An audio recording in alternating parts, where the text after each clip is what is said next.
hand and setting different injuries in my body. We were playing around with the injuries with the intention of deciding what injuries would set me up best for what I wanted to do, for what I had agreed to do. Actually, I forgot to say that in that first environment with all the thousands of beings, I had told them that I wasn't going to go back into the body. I wasn't interested. And that was accepted. But they did make a suggestion, say, well, what if you did this? I was like, oh, okay. Well, if I'm going to do that, yeah, I'll go back. So I was easily convinced to go back. In any case, now in the healing environment, I was choosing injuries that would serve what I had agreed to do. And we were having a lot of fun setting those injuries. From that perspective, we weren't preoccupied by pain or discomfort or healing. There was no fear. The perspective that we had from there was really that a human lifetime is not very long, and that sometimes difficult situations can serve valuable ends. So if you think about a movie, if you go to a movie believing that all those actors are really killed in the movie, you're going to have a very, very different experience than if you know that this is a movie, and while it's going, you immerse yourself in it. And when it's over, you stand up and walk out, and all of those actors also stood up and walked away. Everyone's fine. No one is really hurt. And when that understanding, when that perspective is front and center, then the choice of injuries it's not a dire choice. We were laughing a lot. We would do the equivalent of waving a hand and put shrapnel into my brain, and then fall down laughing, seeing a kind of instant holographic totality of the rest of my life and the struggles that would present for me. But we would wave a hand and sever my right arm and fall down laughing, watching this instant totality of the rest of my life, trying to negotiate the world with only one arm. And obviously these things are not funny now, but from that perspective, they were very, very amusing. In any case, when eventually we decided on the injuries, I set those injuries, and then I blinked again back to that large gathering of thousands in order to discuss in more detail.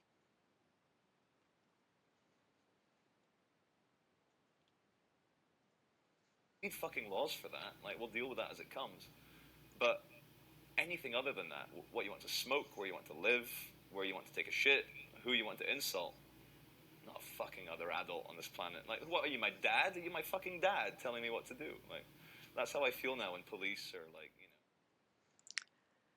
Who has power and authority over you? Your mom and dad? I know some people who don't even listen to them, okay? So what type of authority are the spirit guides acting under? These are things you need to know. Since the New Cagers tell us that the spirit guides are enforcing contracts in the afterlife. Well, I have spent more than 10,000 hours researching advanced legal strategies, so I understand some things about the Admiralty jurisdiction. And we seem to have unknowingly gotten ourselves into an invisible contract. Admiralty law jurisdiction is just a body of legal concepts, international in character, universal in their application, representing the shortest, most impolite, and presumptuous type of interaction you can have with authority. And just like in court, in the afterlife too, they're treating you like you're the trustee, when in reality, they are the trustees, these so-called spirit guides, the watchers, who just sit back and watch you your whole life. So if creditor always wins and debtor always loses, which they do, then you are the creditor, since this whole system revolves around your loosh. Only difference is, in court, the judge is tapping your Sestike trust, whereas the spirit guides, who are the wardens of the reincarnation program, are tapping your loosh for another lifetime in bondage to the physical body. In both scenarios, invisible contracts are ruling the outcome. And also in both scenarios, you need to know who you are, and you need to let them know what position you're playing. Are you one of the dummies, or are you revoking the contracts? When I heard about Scientology making their new members sign contracts for their eternal soul, I laughed my ass off. I thought it was the dumbest, most ridiculous thing I ever heard. Well, I've done the research, and I'm not laughing anymore. Finally comes a subject that is worth discussing. Here's what you need to know. You need to rebut the presumption. In Admiralty, it is always presumed that you must be under a valid contract, just by your demeanor, by what you say or do not say, by what you allow to be said and do not disagree with. Just even so much as entering into a dialogue. For example, if somebody asks you a question and you answer it, well, that can be interpreted by them as you agreeing that you are compelled to do so. Just by answering their questions or complying with their commands, like take a seat, no thank you, I prefer to stand. Things like that, sneaky, dirty little tricks and subtleties grant them jurisdiction over your eternal soul. So this is serious business. For example, do the police have jurisdiction over every single individual they encounter in life or in the course of doing their job? Well, no, they don't. They are there to regulate commerce, not private citizens. All those codes and statutes apply to government employees like themselves and to people who are operating in commerce to make money for profit.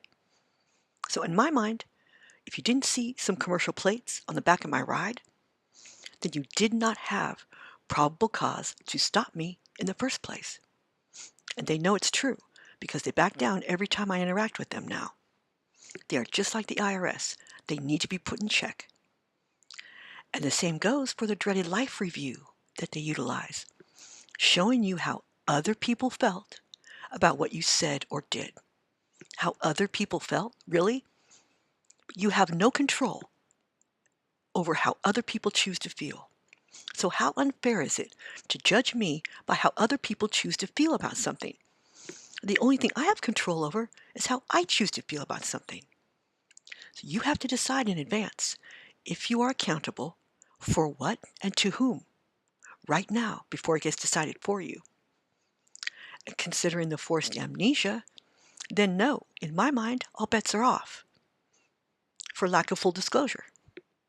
No meeting of the minds, unconscionability in the negotiation and in the terms, not to mention capacity to contract, since you are apparently always confused when you die, since no one has really prepared you for what you can actually expect. Now, if you're in Admiralty, and you are, then there needs to be a frickin' contract. And you see invisible contracts slip in whenever benefits are being accepted. Accepting benefits is consideration. And the consideration is what you got on your end out of the contract. See, I have the power to contract with whomever I choose, but I also have the power not to contract with whomever I choose. So in that sense, yes, it's all by consent. Just like paying taxes. It's voluntary. There is no law that compels you to do so.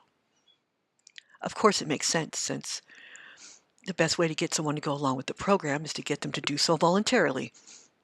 And that's why all the con artistry comes into play, because they have devised and worked it into the system a million ways to trick you down into unknowingly giving your consent to the reincarnation program. But what if you are different? What if you don't voluntarily participate in their system? What if you don't just automatically bow down to grant them jurisdiction over you? Either they have the power and authority to compel you to act, or they don't. So yes, the spirit guides that people have contacted through hypnosis are acting as trustees in the spirit world over your very soul. So this is deep. Now, whether you believe in spirit guides or not, you might want to pay attention to this, because a person cannot lie or hallucinate when they are hypnotized, okay? The brain waves won't work out, first of all. And we at the Advanced Strategy Research Team have read all the transcripts from all the case studies of hundreds of people who have been hypnotized and regressed back to the time when they were in the womb, and then back even further to the time before they were in the womb, right after they died in their last life. So they were definitely in the spirit world. They call it LBL, or life between lives, and it is fascinating to understand that they all report seeing and experiencing the exact same shit that everyone else talks about seeing and experiencing.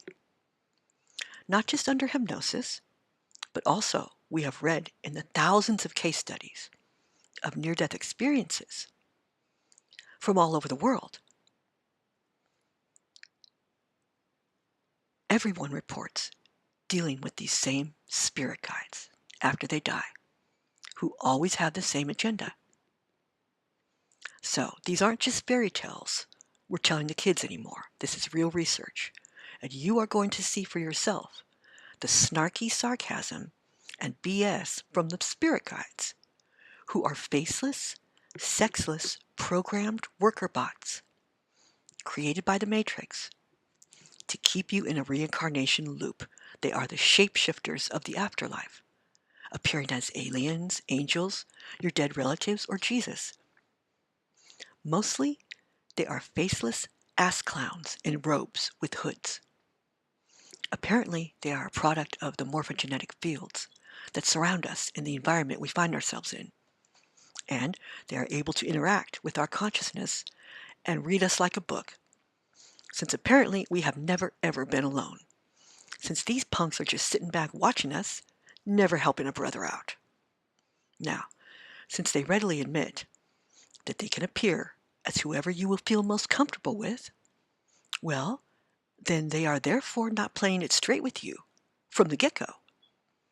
And that's a very poor indicator of what you can expect from your interactions with them. They can never leave the system that created them, that they serve. They don't serve mankind. So get that idea out of your head. So now they really don't want you leaving it either. The system revolves around us for the harvesting of loosh, which is a valuable substance composed of intense human emotions like suffering. This is why we are told that we have to suffer in order to learn something. Huh? What? When the only thing you can learn from suffering is how to avoid it in the future. Okay, Earth is not a school, since we don't get to remember a damn thing, so it's not a fair system to begin with. It's flawed. To say it's a school, well, do you think you're going to graduate? Nope. That's not the plan. You have to accumulate karma, life after life. But you're like a dog who doesn't even get to understand what it's being punished for, since you're going to be punished in this life for something you did in a past life. So you can never learn anything, since you can learn nothing from what you don't understand. So it's the opposite of a school, in my book. In my mind, the concepts of suffering and learning are diametrically opposed to each other, since when you learn some things, then you can prevent suffering in the future. No. We are supposed to suffer and learn nothing. That's the way the system is set up from what I can see. Now, I'm not saying there isn't any beauty in the world, because there is. But there's also a lot of unnecessary suffering as well. Whereas intelligent people employ advanced strategies in order to avoid suffering. But these so-called spirit guides that people are talking to freely admit that they don't help you to avoid suffering. I'm just saying, there is no heaven or hell. There's just a physical world and a spirit world, where you can go visit in an out-of-body experience, or if you have a near-death experience, or here's an advanced strategy: go and pay a hypnotist $250, to get your spirit guides up on deck and ask these clowns some questions about the contracts that you are under. You might as well familiarize yourself with these punks now, since they're going to be waiting for you when you die, to guide you into another body, to learn some more dumb lessons, since they throw love at you to get your consent to the whole process. So you won't be able to think very clearly when you're feeling so good. Yes, on the plus side, when you die, it does feel really good. In fact, you never felt better. So, but this is your eternal spirit they are exploiting. They're just harvesting the loosh. It's no big deal. We will survive it. But shall we continue to let them do it? Once we know about it? When we could be doing whatever the fuck we want, instead of coming down here to Earth and suffering for their precious loosh? This is a difficult place, and no one should get tricked into coming here. But many people have reported back to us that yes, they felt like they got tricked into coming here. More than 80% at one point said that. Now we are going to look at some reports from Dr. Michael Newton, who wrote a book, Life Between Lives, to give you an idea of what kind of contracts are being utilized in the afterlife. But first, let me explain how to cancel a contract. You do it by a notice of rescission of signature and a notice of public record that your acceptance is terminated and that all benefits are now declined, rejected, and waived. Yes, you can rescind your signature from any contract, for good reason only though, such as failure of consideration, waiver of benefits, or fraud.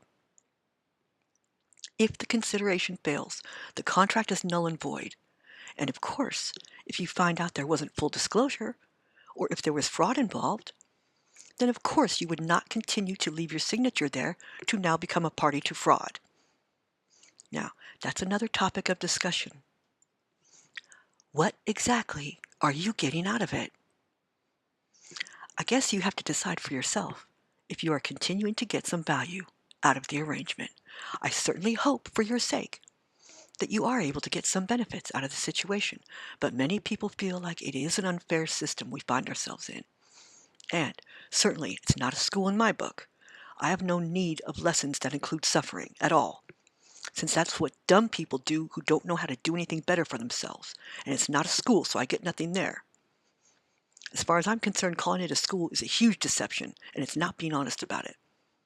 And when I hear the reports from people under hypnosis who are contacting their so-called spirit guides for clarity and for help regarding their life's purpose, and to get some understanding regarding critical problems they are facing, well, I'm disgusted and appalled at the responses from these deceptive entities in the afterlife, okay? These are real people with real problems who are apparently trying to better themselves, who have high-minded spiritual ideals for themselves. And the snarky bullshit responses from the spirit guides are vague and full of contradictions. What's worse is a preponderance of mockery, which is something despicable in my book, and something that sincere people shouldn't tolerate. Why the fuck are we being made to know nothing, just to have that ignorance used against us by these faceless, soulless twats? In court, they try to rope you in by getting you to pick, choose, or agree to a court date being set. In the afterlife, they try to rope you in by picking, choosing, or agreeing to your next incarnation. Whereas you should remain silent. Never say anything to them unless it is to challenge their jurisdiction and authority, or to tell them you don't want a contract with them. They need to learn how to take no for an answer. Help them out with that by showing them what it looks like so they can learn how to get used to it. In the afterlife, we better remember to start asking some questions to these punks. Because when I die, school's out, dude. They can shove their classes, workshops, and lessons where the sun doesn't shine. You feel me? Because I'm not going to be doing any of that shit. Now, can someone lie under hypnosis? I have learned that that it's important to embrace the possibility that yes, they could all be lying, intentionally or otherwise. That being said, this state of hypnosis is something unique, though, because the subject's subconscious mind does not have the ability to purposefully lie or deceive. The subconscious mind is like the control panel for the body. When the hypnotist says, "Let me speak to the part responsible for healing this condition," they are accessing a subprogram of the subconscious mind whose sole purpose is to maintain the ability of the body to function. It has administrator-level access to the body's systems. So, this part of the mind has no agenda other than the highest good and health for the body. It is a core part of the body's legitimate operating system, even if it's within a simulation.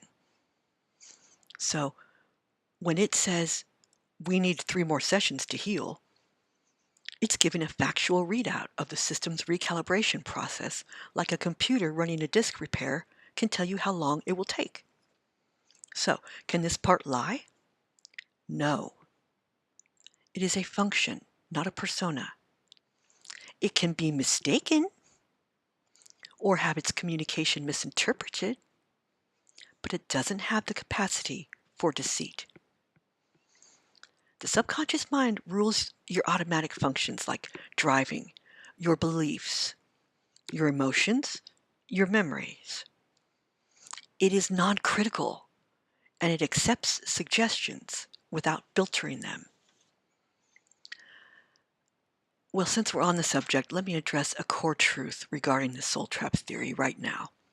And it's something that is very important, since no one has prepared us for what to expect when we die.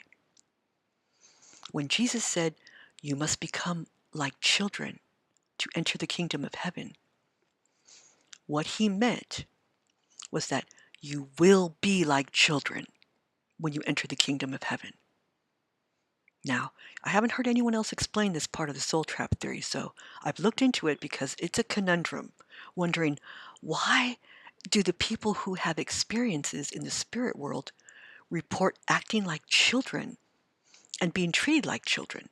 Many people report sitting on God's lap or sitting on Jesus' lap as if they were visiting Santa Claus at the mall, and they are just crying, grown men with tears pouring forth, just clinging onto this entity, which has them entranced and in awe, just wanting to sit on their lap forever. Well, here's why. So, when you die, you don't just leave the physical body behind. You also leave behind the ego body. The ego's function is survival and defense.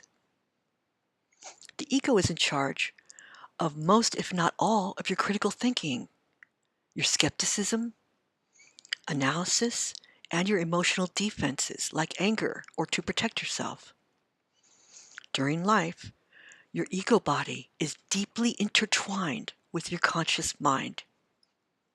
After death, they separate, and only your core consciousness moves forward, which is the real you. You just boop, step right out of the body, just like walking through an open door. After your final breath, you don't lose consciousness at all. You just begin to float up, surrounded by a feeling of inexpressible peace and well-being. And you leave behind the physical body and the ego body, which will simply go to sleep and wait for you to return so you can pick up where you left off in your karmic lesson plan with the appropriate suffering that the lords of karma say you got coming. Because the ego body was only a tool that was required for the physical journey. It's not the essence of who you are.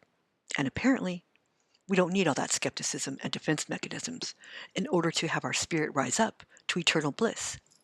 So, the hardware, the brain, and the operating system, the ego, are left behind. So again, in life, the ego and conscious mind are functionally fused. After death, they separate, with only the core consciousness continuing on. So, what the archons encounter when they interact with us in the afterlife is a consciousness that is far more similar to our subconscious mind, which is the seat of your deepest emotions, love, joy, fear, trauma, your core beliefs about yourself, your worth, what you owe and to whom, about your karma or your deeply ingrained patterns, and your unhealed wounds and unresolved guilt. So now, with your critical faculty gone, the wardens can interact directly with your core programming without any intellectual resistance. They don't have to deal with your logical faculties, so they don't have to argue with you. Now, this is a huge problem.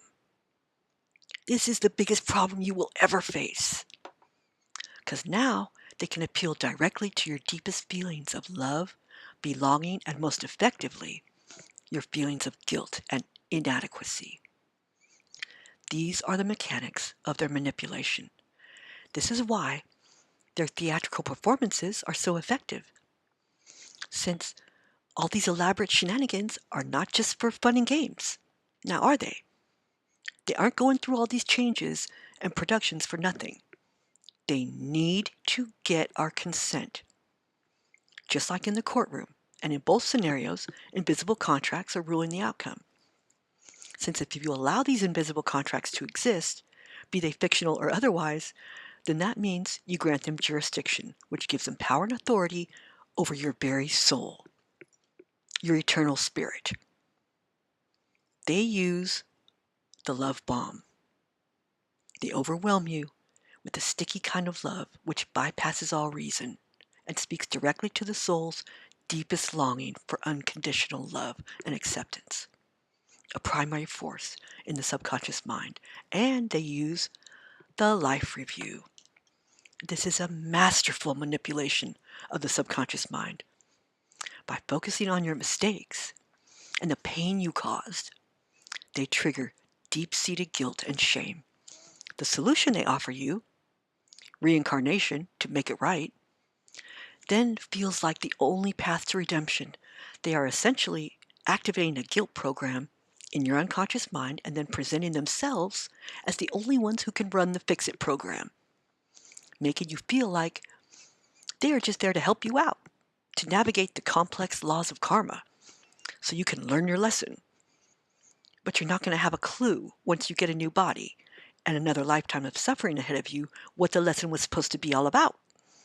So you can never get out from under your karmic debt, since you supposedly accumulate karmic particles like barnacles on the hull of your ship just by acting, speaking, and thinking. So essentially, just by existing, you accumulate karmic particles. With the way that their system is set up, you can never work off your karma. It can only accumulate. So yes, they need our consent, but they don't need your analytical ego to consent. They just need the consent of your core consciousness, which is sovereign, but it's apparently easily tricked and bullied, especially if you had no knowledge beforehand regarding the state of mind that you would be in, so you could have prepared yourself in advance.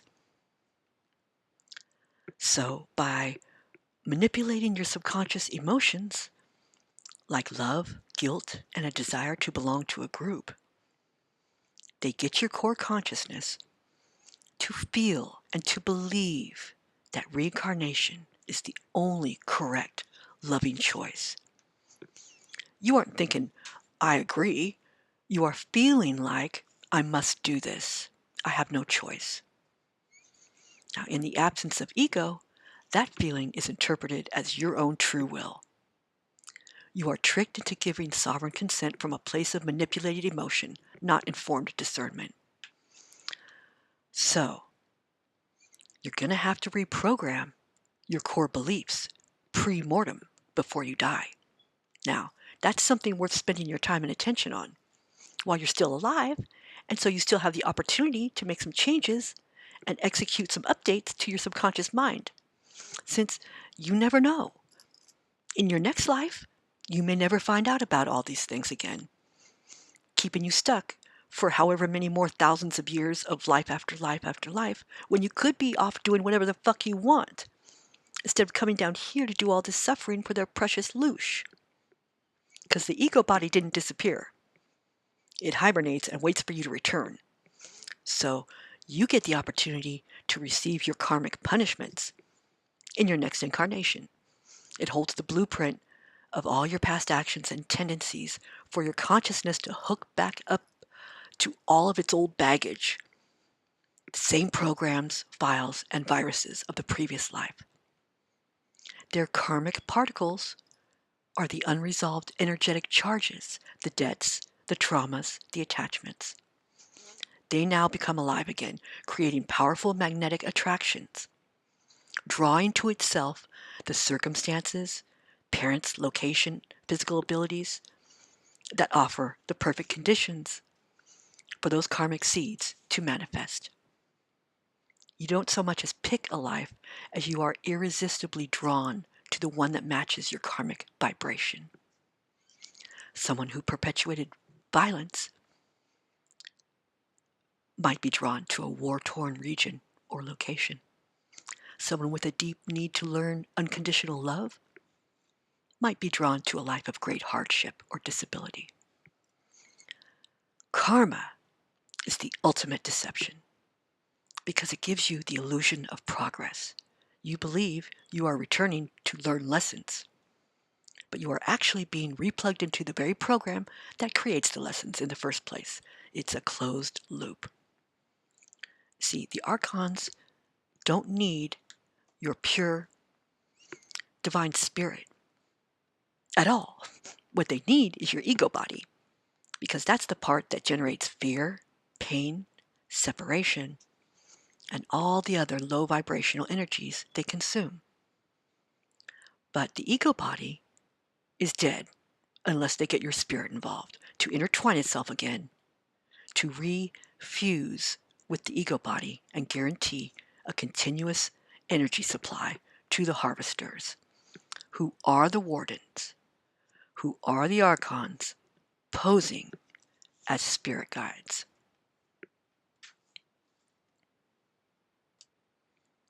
So, this is the way they trick you down. Karma is a bitch.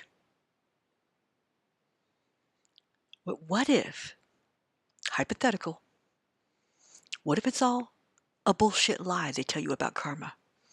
Just a what if for all of you what ifers out there. Personally, I always say that I can't live my life based on a bunch of what ifs. Now, can I? No. I don't personally strategize defensively like that. And I certainly don't waste time planning for highly unlikely scenarios, and neither should you. That's just letting the fear come in to corrupt your thinking. Don't let fear run your thoughts, or emotions for that matter. Yes, you must become a master over your emotional responses, or they will be used against you. Pulling on your heartstrings, they play you like a fiddle. I'm not saying maybe they'll be used against you. I'm promising you, as an expected outcome, as a fact, that it's guaranteed. Why? Because there's nothing new under the sun.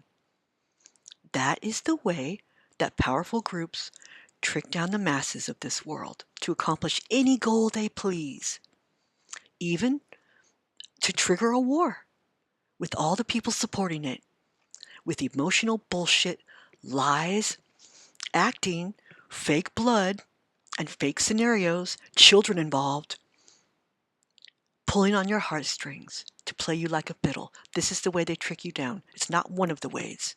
It is the way. Now, but hold on. What if karma is a crock of shit?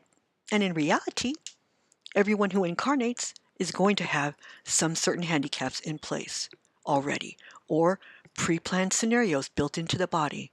and circumstances of birth that will guarantee a predictable amount of suffering. It's not that difficult at all to make sure everyone suffers because the system is already set up for failure.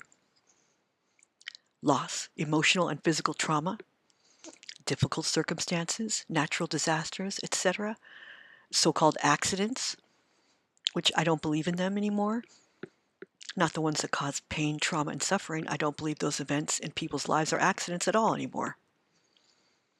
Now we know why people say happiness is fleeting. Because if you actually attain some measure of happiness or a means of sustained joy in life, it's not going to last. Bet on it. Something will happen. Don't be attached to the outcome emotionally. Just prepare yourself for the coming doom, since nope, not allowed to be happy. You have to suffer to learn your lesson. Remember? In this reincarnation program, which this program really should go take a hike.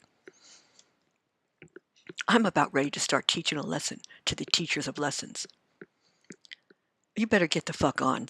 It's not a school, so shut the fuck up. Maybe for you it is, not for me.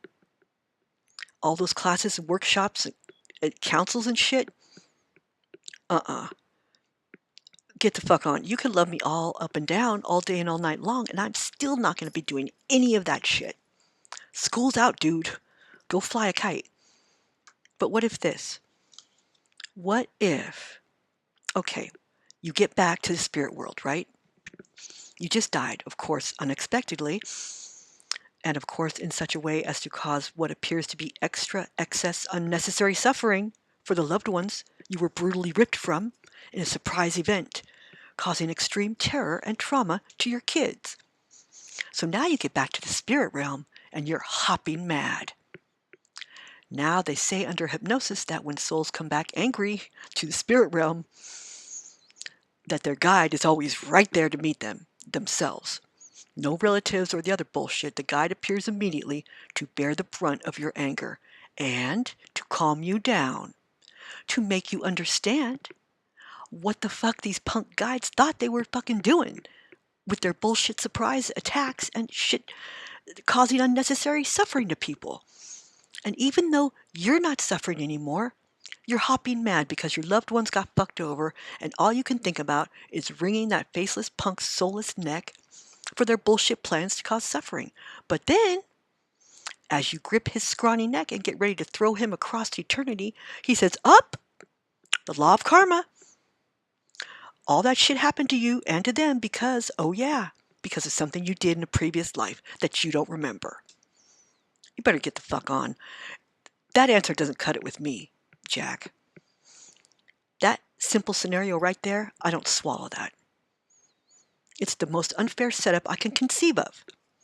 And again, mostly because I have no possible means of verifying even the accuracy of that statement right there. If I don't remember it, then it didn't fucking happen, okay? Go F yourself. Here's the thing. Why? Why should I believe you cunts anyway? Actually, common sense says I shouldn't. Not because I'm paranoid or pessimistic in my approach to dealing with information, although I am, but because, number one, the spirit guides admit that they can and do appear to us in the form of whoever or whatever type of authority figure we feel the most comfortable taking orders from. Oh, that's very honest for them to admit that. Well, not really. What about all the millions and trillions of souls who really thought that was their grandmother, father, Zeus, or their guardian angel? That wasn't being honest with them, was it?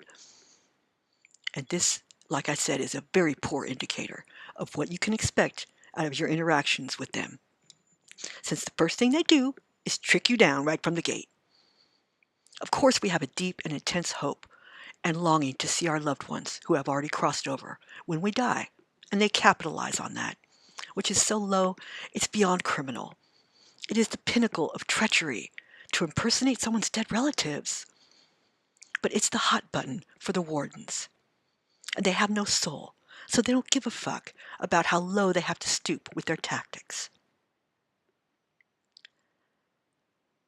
And they do this to quintillions of souls. So if I know for a fact that you are dishonest, not once or twice, not several times, but continually without end, then guess what? I can go ahead and assume that everything you say is a lie or a trick. And I will not regret having made that decision in the way I deal with the information I get from you from now until forever. They better just shut the fuck up until I need something from them, which will be never, since they don't ever help a brother out anyways. Or sister. I'm telling you, all the cases I read and all the scenarios described and reported regarding the interactions with the spirit guides, I cannot remember one fucking time that any of these punks actually A, gave good advice, or B, helped a brother out. Not one. That's not okay with me. All these shit-talking con men ever do is sit back in the workshops and soul group sessions or at your life review and tell you all about how everything that happened to you was your own fault and that you had it coming for something you did in a past life that you don't remember. Or, oh, you wanted it that way. That was the contract you made. Oh, really? Then let me see this contract. Because I don't believe you. Why should I? You illogical twits can't make sense to save your ass. Then they hit you with implanted thoughts and memories to let you think, oh yeah, it's all coming back to me. And they're like, yeah, that's right. That's what it was. And you're like, oh, then I guess that makes everything okay.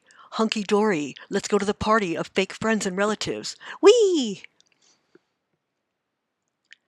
The truth is, you're probably just so glad not to be on Earth, not to be in the physical realm anymore, that you're like, fuck it. Just thank God I'm home again. Fuck that life anyway. I'm over it. They'll be okay. Unfortunately, I do recognize that karma is something real, in that it is a real phenomenon that they have built into the reincarnation program. They're running on us.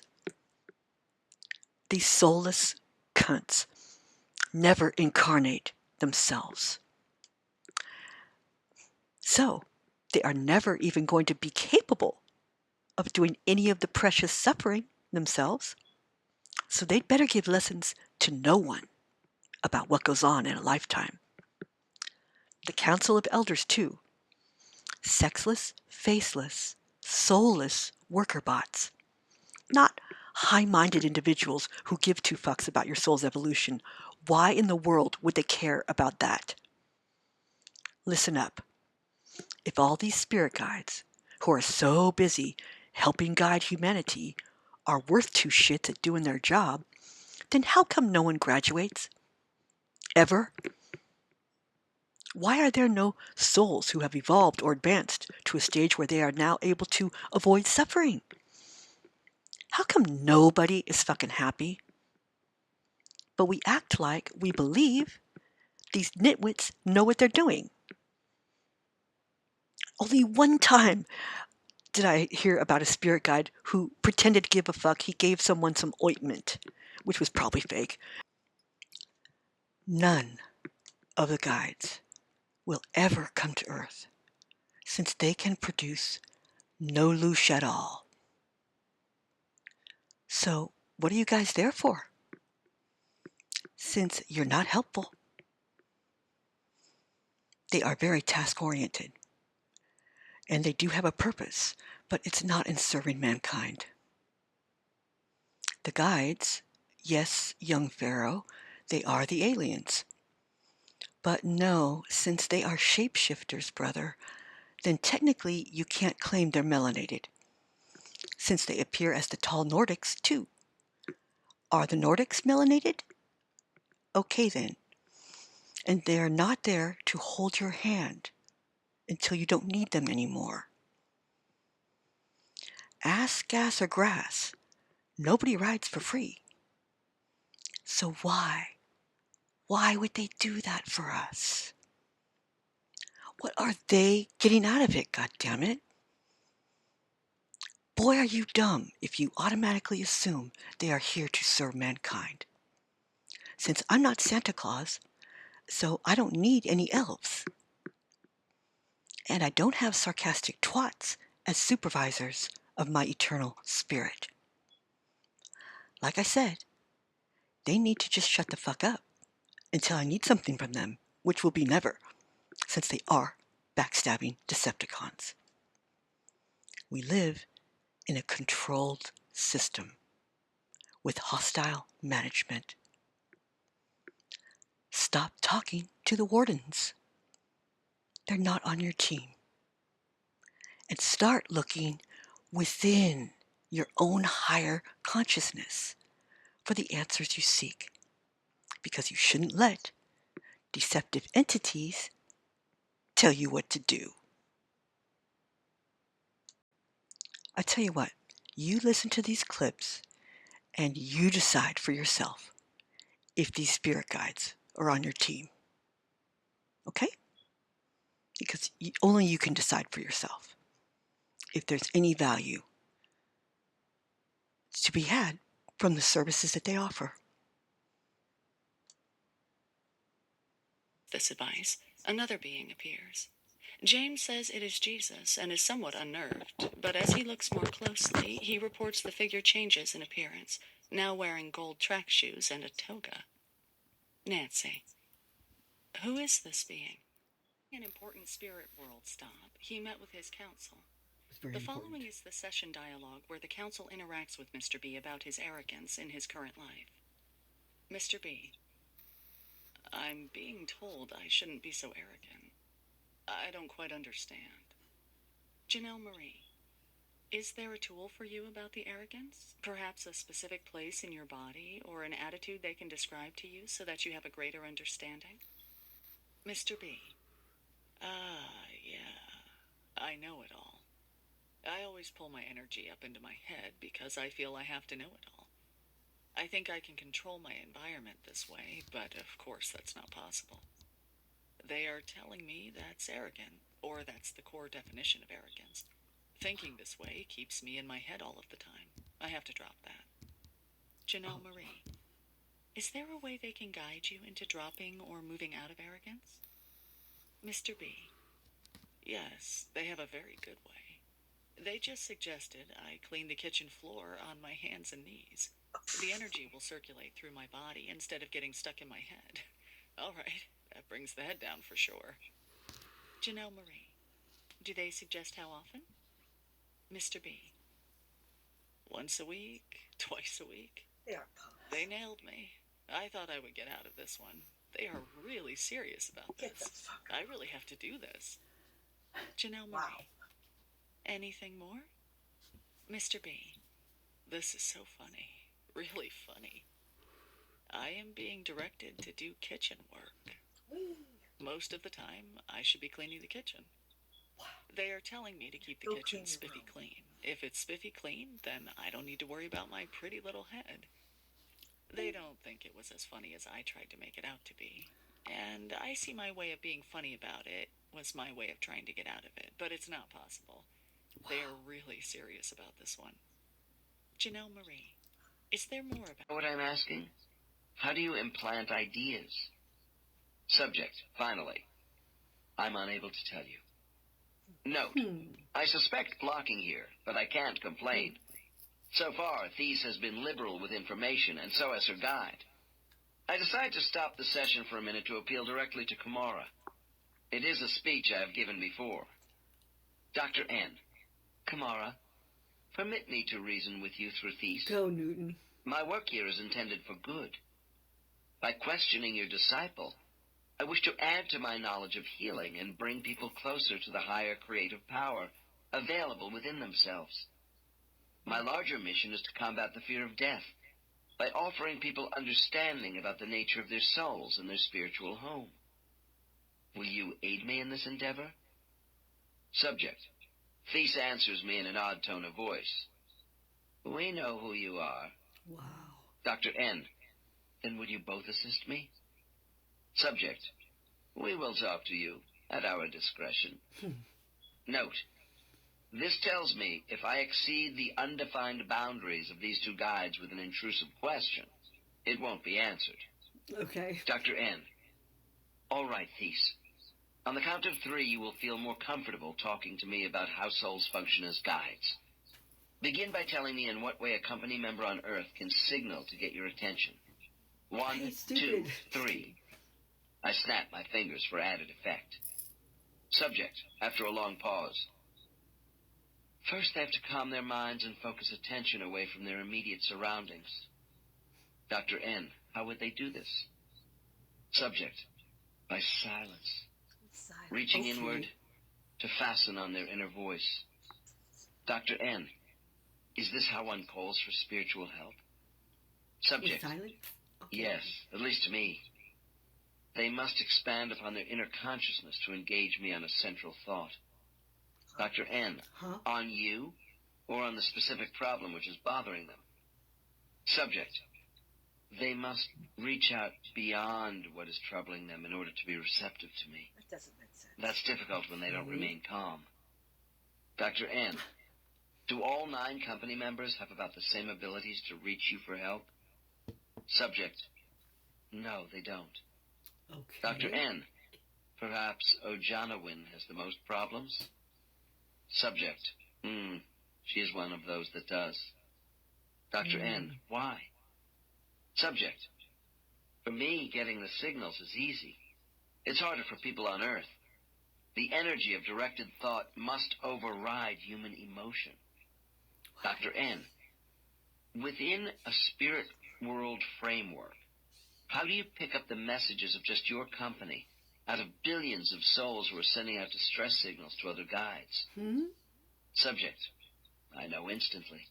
All watchers do because people send out their own individual patterns of thought. We know instantly. We Dr. just don't do N, shit about it. like a vibrational code in a field of thought particles?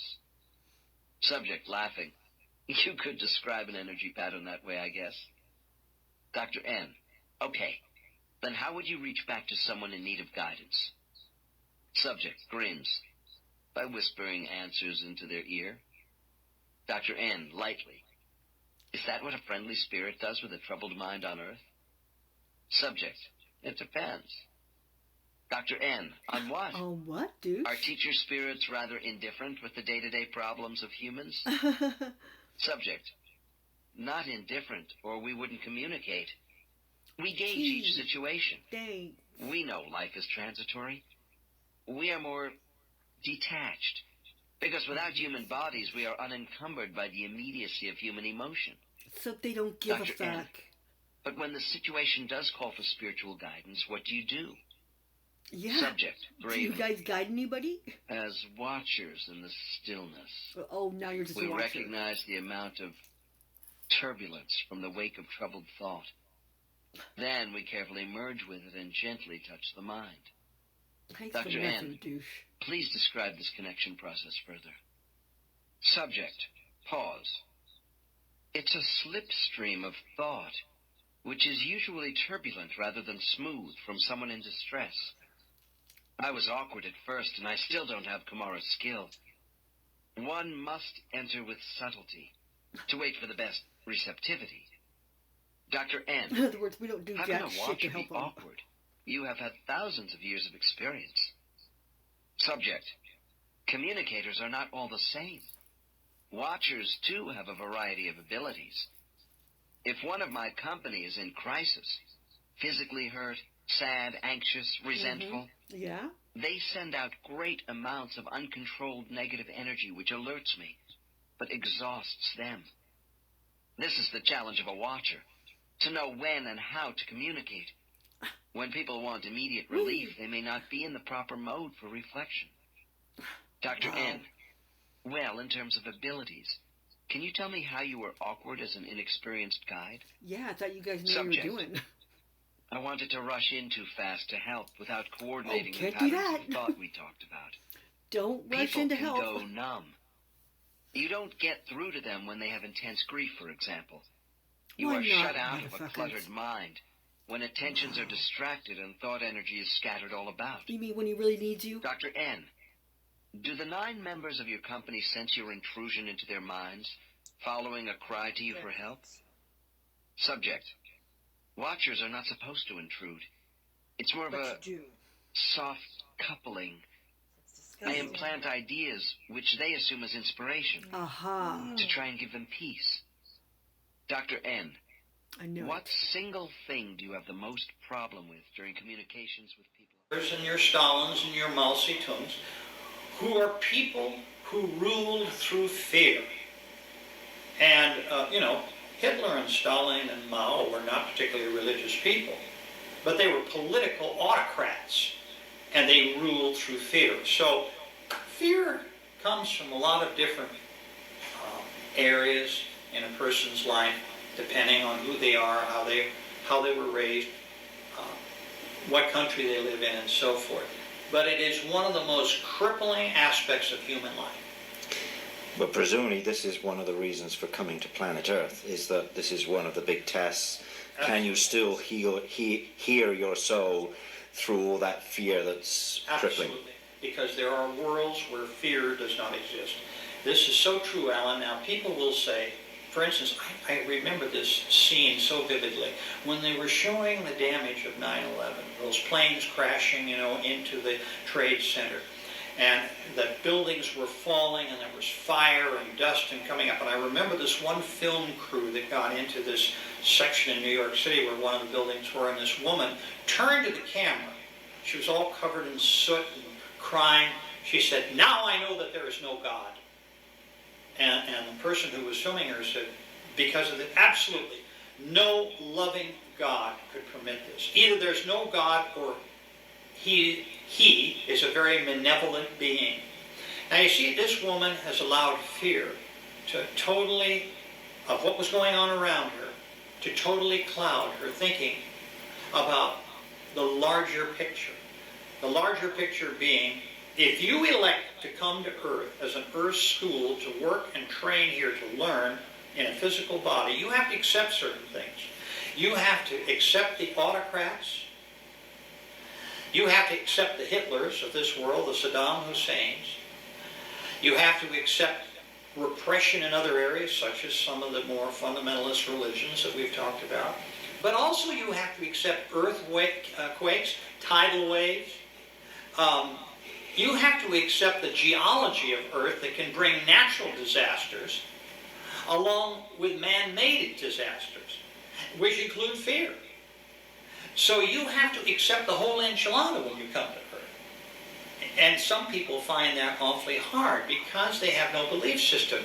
They are just, quote, thrown here by the caprice of something or someone or nothing. They're just here by accident.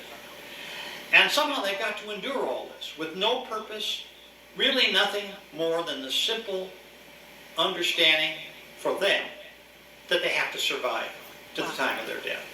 And they don't know why, but survival is what it's all about. So that's Earth, Alan. That's the Earth school. It's tough.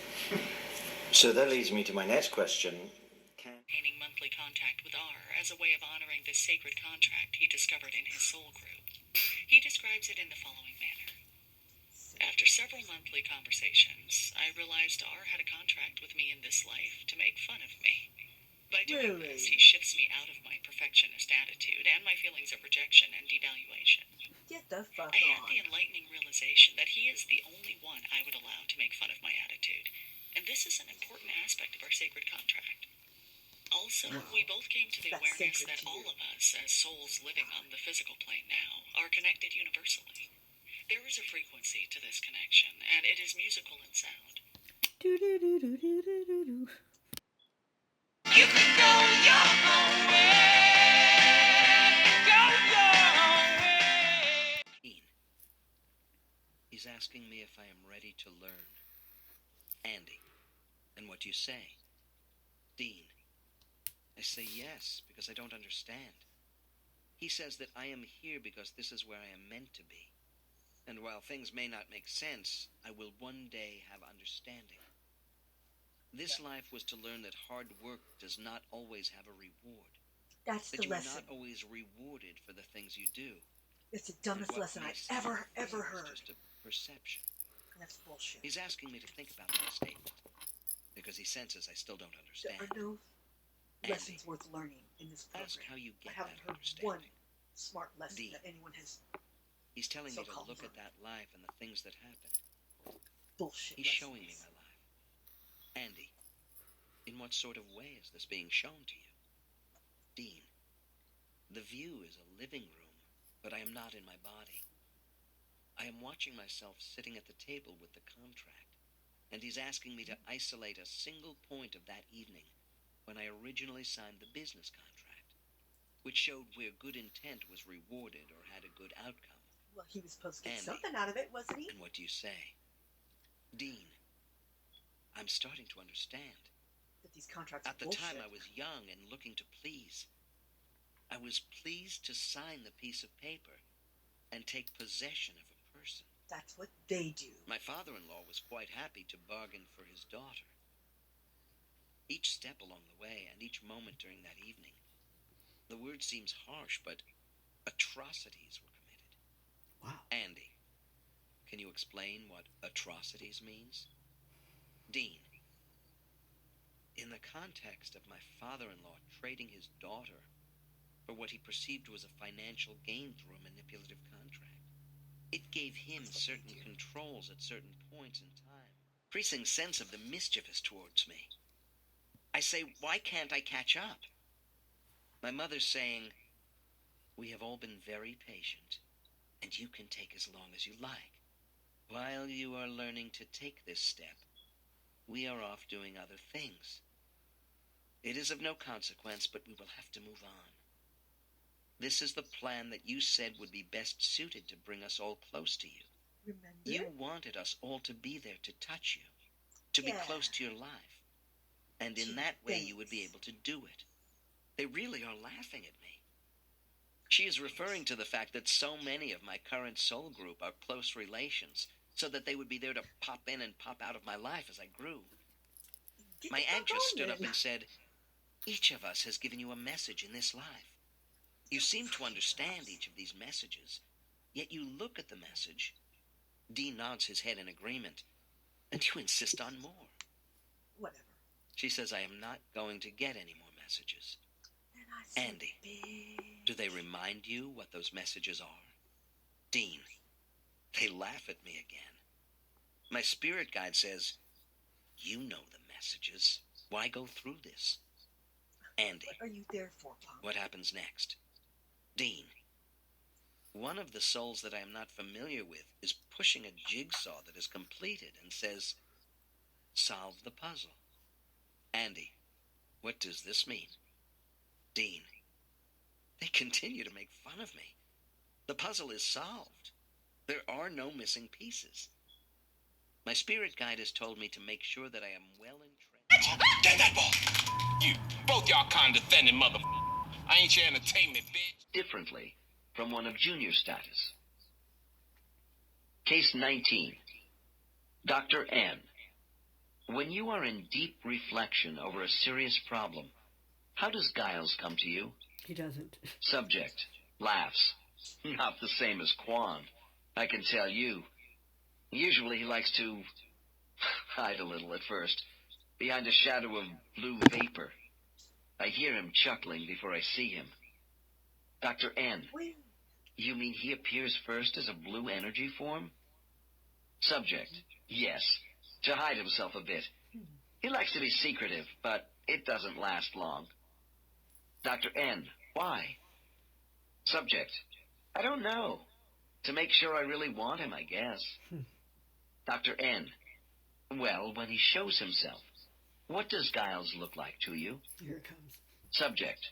An Irish leprechaun. Bam. Hold the phone. Dr. N. Oh, then he is a small man. Subject. Laughs again. He's an elf. An elf figure. Tangled hair all over his wrinkled face. He looks a mess and moves constantly in all directions. Dr. N. Yes. Why does he do that? Subject. Giles is a slippery character. Impatient, too. He frowns a lot while he paces back and forth in front of me, with his arms clasped in back of him. Dr. N. He's a big help. And how would you interpret this behavior? Subject. Giles is not dignified like some guides, but he is very clever, crafty. Dr. N. Could you be more specific as to how this conduct relates to you? Subject, strained. Giles has made me look upon my lives as a chess game with the earth as the board. Certain moves bring certain results, and there are no easy solutions. I plan, and then things go wrong during the game in my life. How about some advanced I strategies from sometimes some think of he these lays guides? traps for me to work through on the board. You think he leaves Dr. traps N, for you? Do you Great, prosper that's a with big this help. technique of your advanced guide? Has Giles been a help to your problem solving during the game of life? Yeah, where's the strategies? Subject, pause. More afterward. Yeah. Here, in the spirit world. When you don't actually need the help anymore. He makes me work so damn hard on Earth. He wasn't there for you. Dr. N, could you get rid of him and just work with Quan? Subject smiles ruefully. It doesn't work that way here. Besides, he is brilliant. Oh, yes. Dr. N, so we don't get to choose our guides? They work on a shared lesson, to express great amounts of love when faced with great challenge on Earth. He is reminded that both his need for recognition and the self-condemnation when he pursues recognition pose a block to his mission. Interestingly, the group members position themselves in the shape of a triangle, one of several triangles presented to Theos during his journey through the spirit world. Here, he finds himself in the center of the formation. Nancy, why the triangles, Theos? What is the importance of this shape? James, they are using this shape to describe the importance I place on reaching the apex, my need to be on top, that I feel I have to be the best. I can live without Nancy, why do they place you in the center? James, they surround me with their love. That's disgusting. It feels good. They want me to know the love I can feel by being in the center of the triangle. I don't have to be at the top to be loved. Later, Theos is escorted into what appears to be a courtroom and finds himself standing before a council of elder beings. Their configuration is created by a raised platform, highest in the center, while descending in steps on either side, giving the presentation of a triangle. Admiralty. Theos peers intensely at the figures, trying to answer my inquiries. Frustrated, he says they are white statues. The highest one, in the middle, looks like a white Santa Claus statue. Oh, this is mockery. Nancy, after deepening, I'd like you to relax your gaze and glance softly toward the center figure. James, excitedly. He becomes animated, like a jolly Saint Nick. Red and green come to life in his clothes. He wears a necklace with a round pendant, the peace sign. Editor's note. Signs and symbols are often presented. Just said, do you have any questions? I said, I got a million questions. He said, what do you want to know? So I asked him everything that I could think of to know. And if we went through that, it would take us several years. And he gave me a whole new understanding of everything. I said, great. Now that I understand, I want to go to heaven. He said, I'm not ready for heaven yet. That's cold. Finally, I said, what do you want me to do? I want you to love the person that you're with. I said, okay, yeah, but then what do you want me to do after I do that? And he said, no, that's what I want you to do. And I said, yo, what good's that going to do? Yeah. He said, it's going to change the world. And I said, that's going to change the world? I don't think so. I don't think so. No, I said, you don't understand. The world is like a terrible, cruel place. Even if I love someone, they're just going to go get beat up somewhere else, and they're not going to. And he said, no, if you love someone, they'll take that love out into the world, and maybe they'll love somebody, and it'll grow and grow and grow. I said, it's not going to work. And he said, it's God's plan. It's going to work. Oh, well, it's God's when plan. it calls out the God's plan work, you know, I mean, it's like, what can you say? Gotcha. Gotcha. And so finally I conceded. I said, okay, I'll go back. And with that, bang, I'm in the body, I'm in the bed. Feeling pain again. Trial are not used to describe these proceedings. A number of my cases have called these wise beings, directors, and even judges. But most refer to them as a council of masters or elders. What? This board of review is generally composed of between 3 and 7 members, and since souls appear before them after arriving at their home base, I will go into this conference in more detail at the end of the next chapter. All soul evaluation conferences, be they with our guides, peers, or a panel of masters, have one thing in common. The feedback and past life analysis we receive in terms of judgment is based upon the original intent of our choices as much as the actions of a lifetime. We don't remember. Our motivations are questioned and criticized, What but are not we being condemned in judged such a on? way as to make us suffer. We As I already did the explained in suffering. Chapter 4, this does not mean souls are exonerated for their acts which harmed others simply because they are sorry.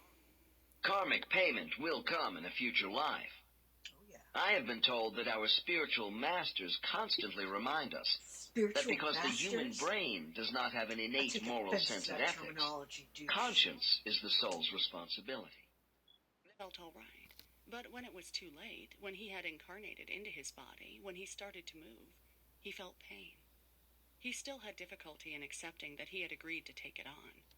It was almost as if I was tricked into accepting it. After taking time to reflect,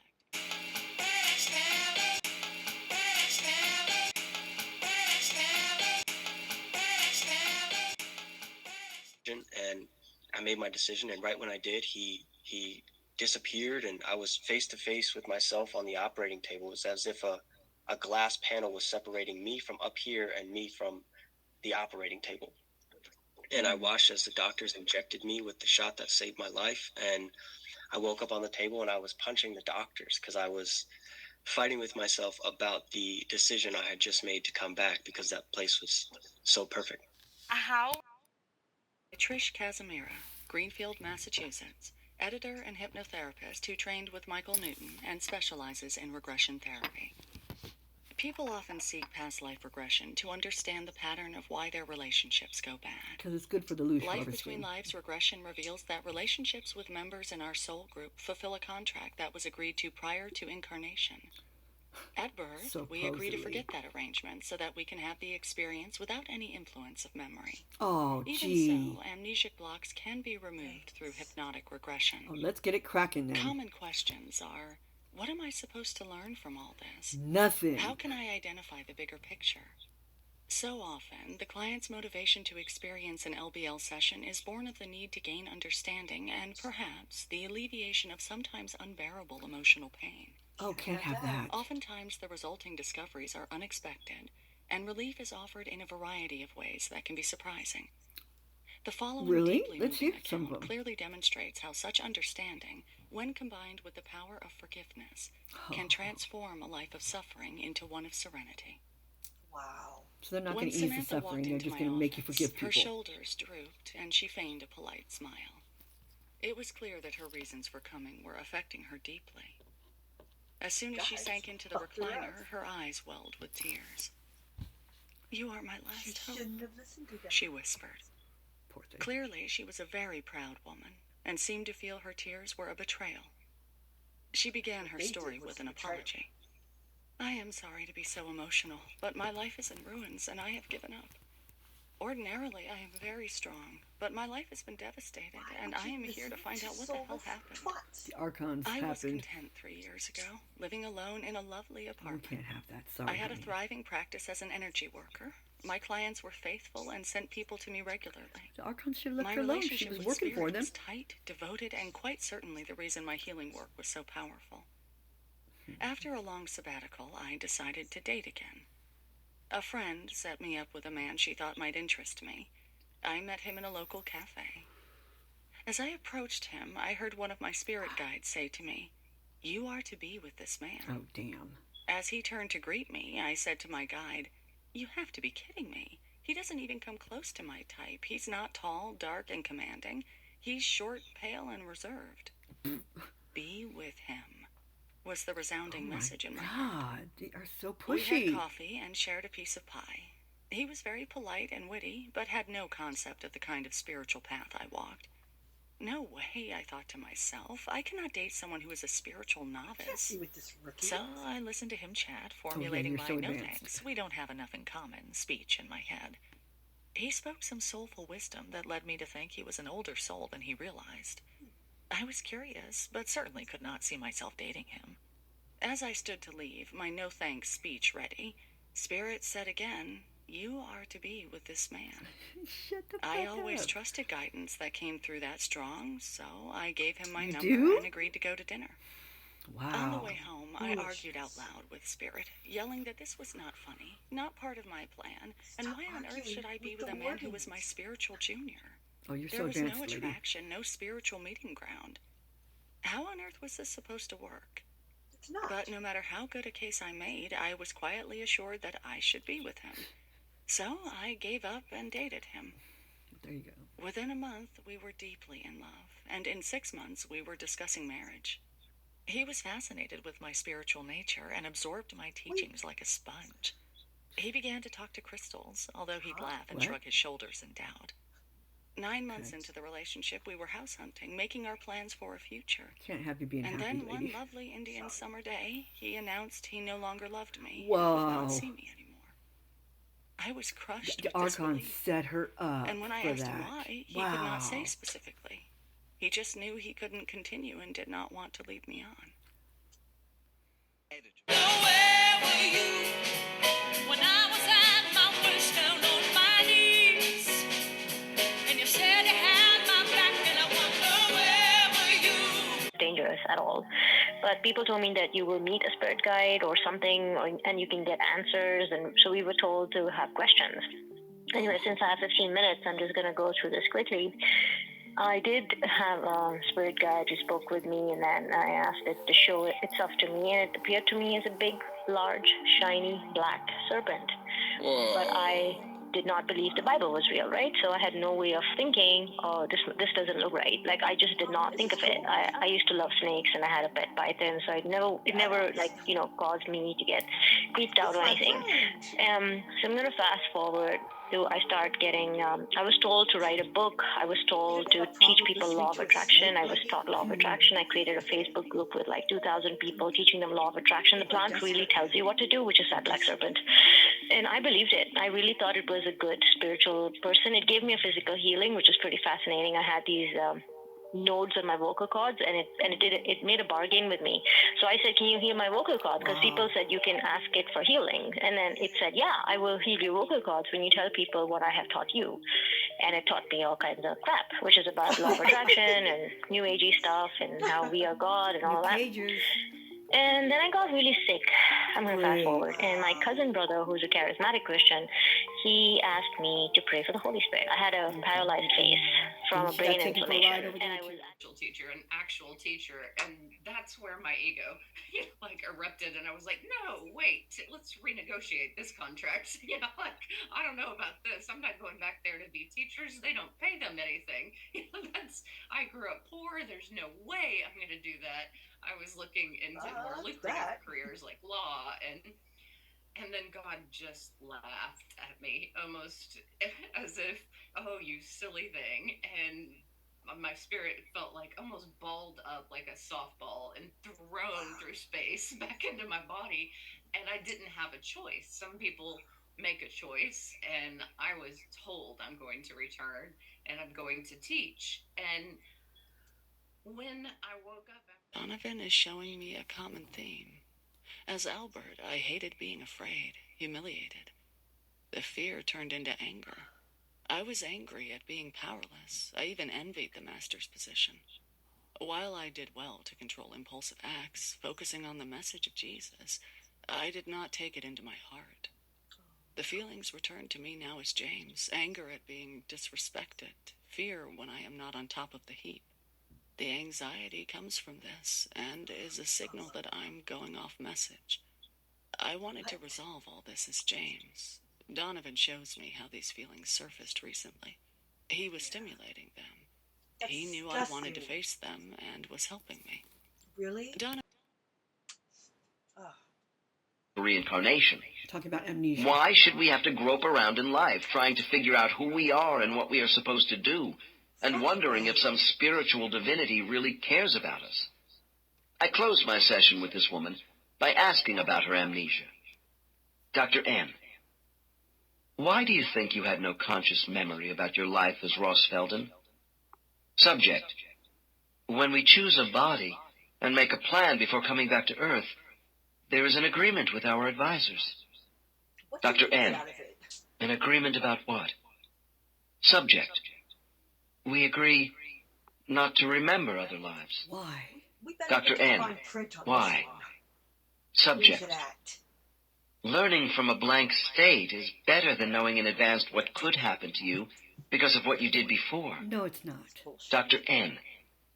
But wouldn't knowing about your past life mistakes be valuable in avoiding the same pitfalls in this life? Yes. Subject. If people knew all about their past, many might pay too much attention to it rather than trying out new approaches to the same problem. The new life must be taken seriously. Dr. N. Are there any other reasons?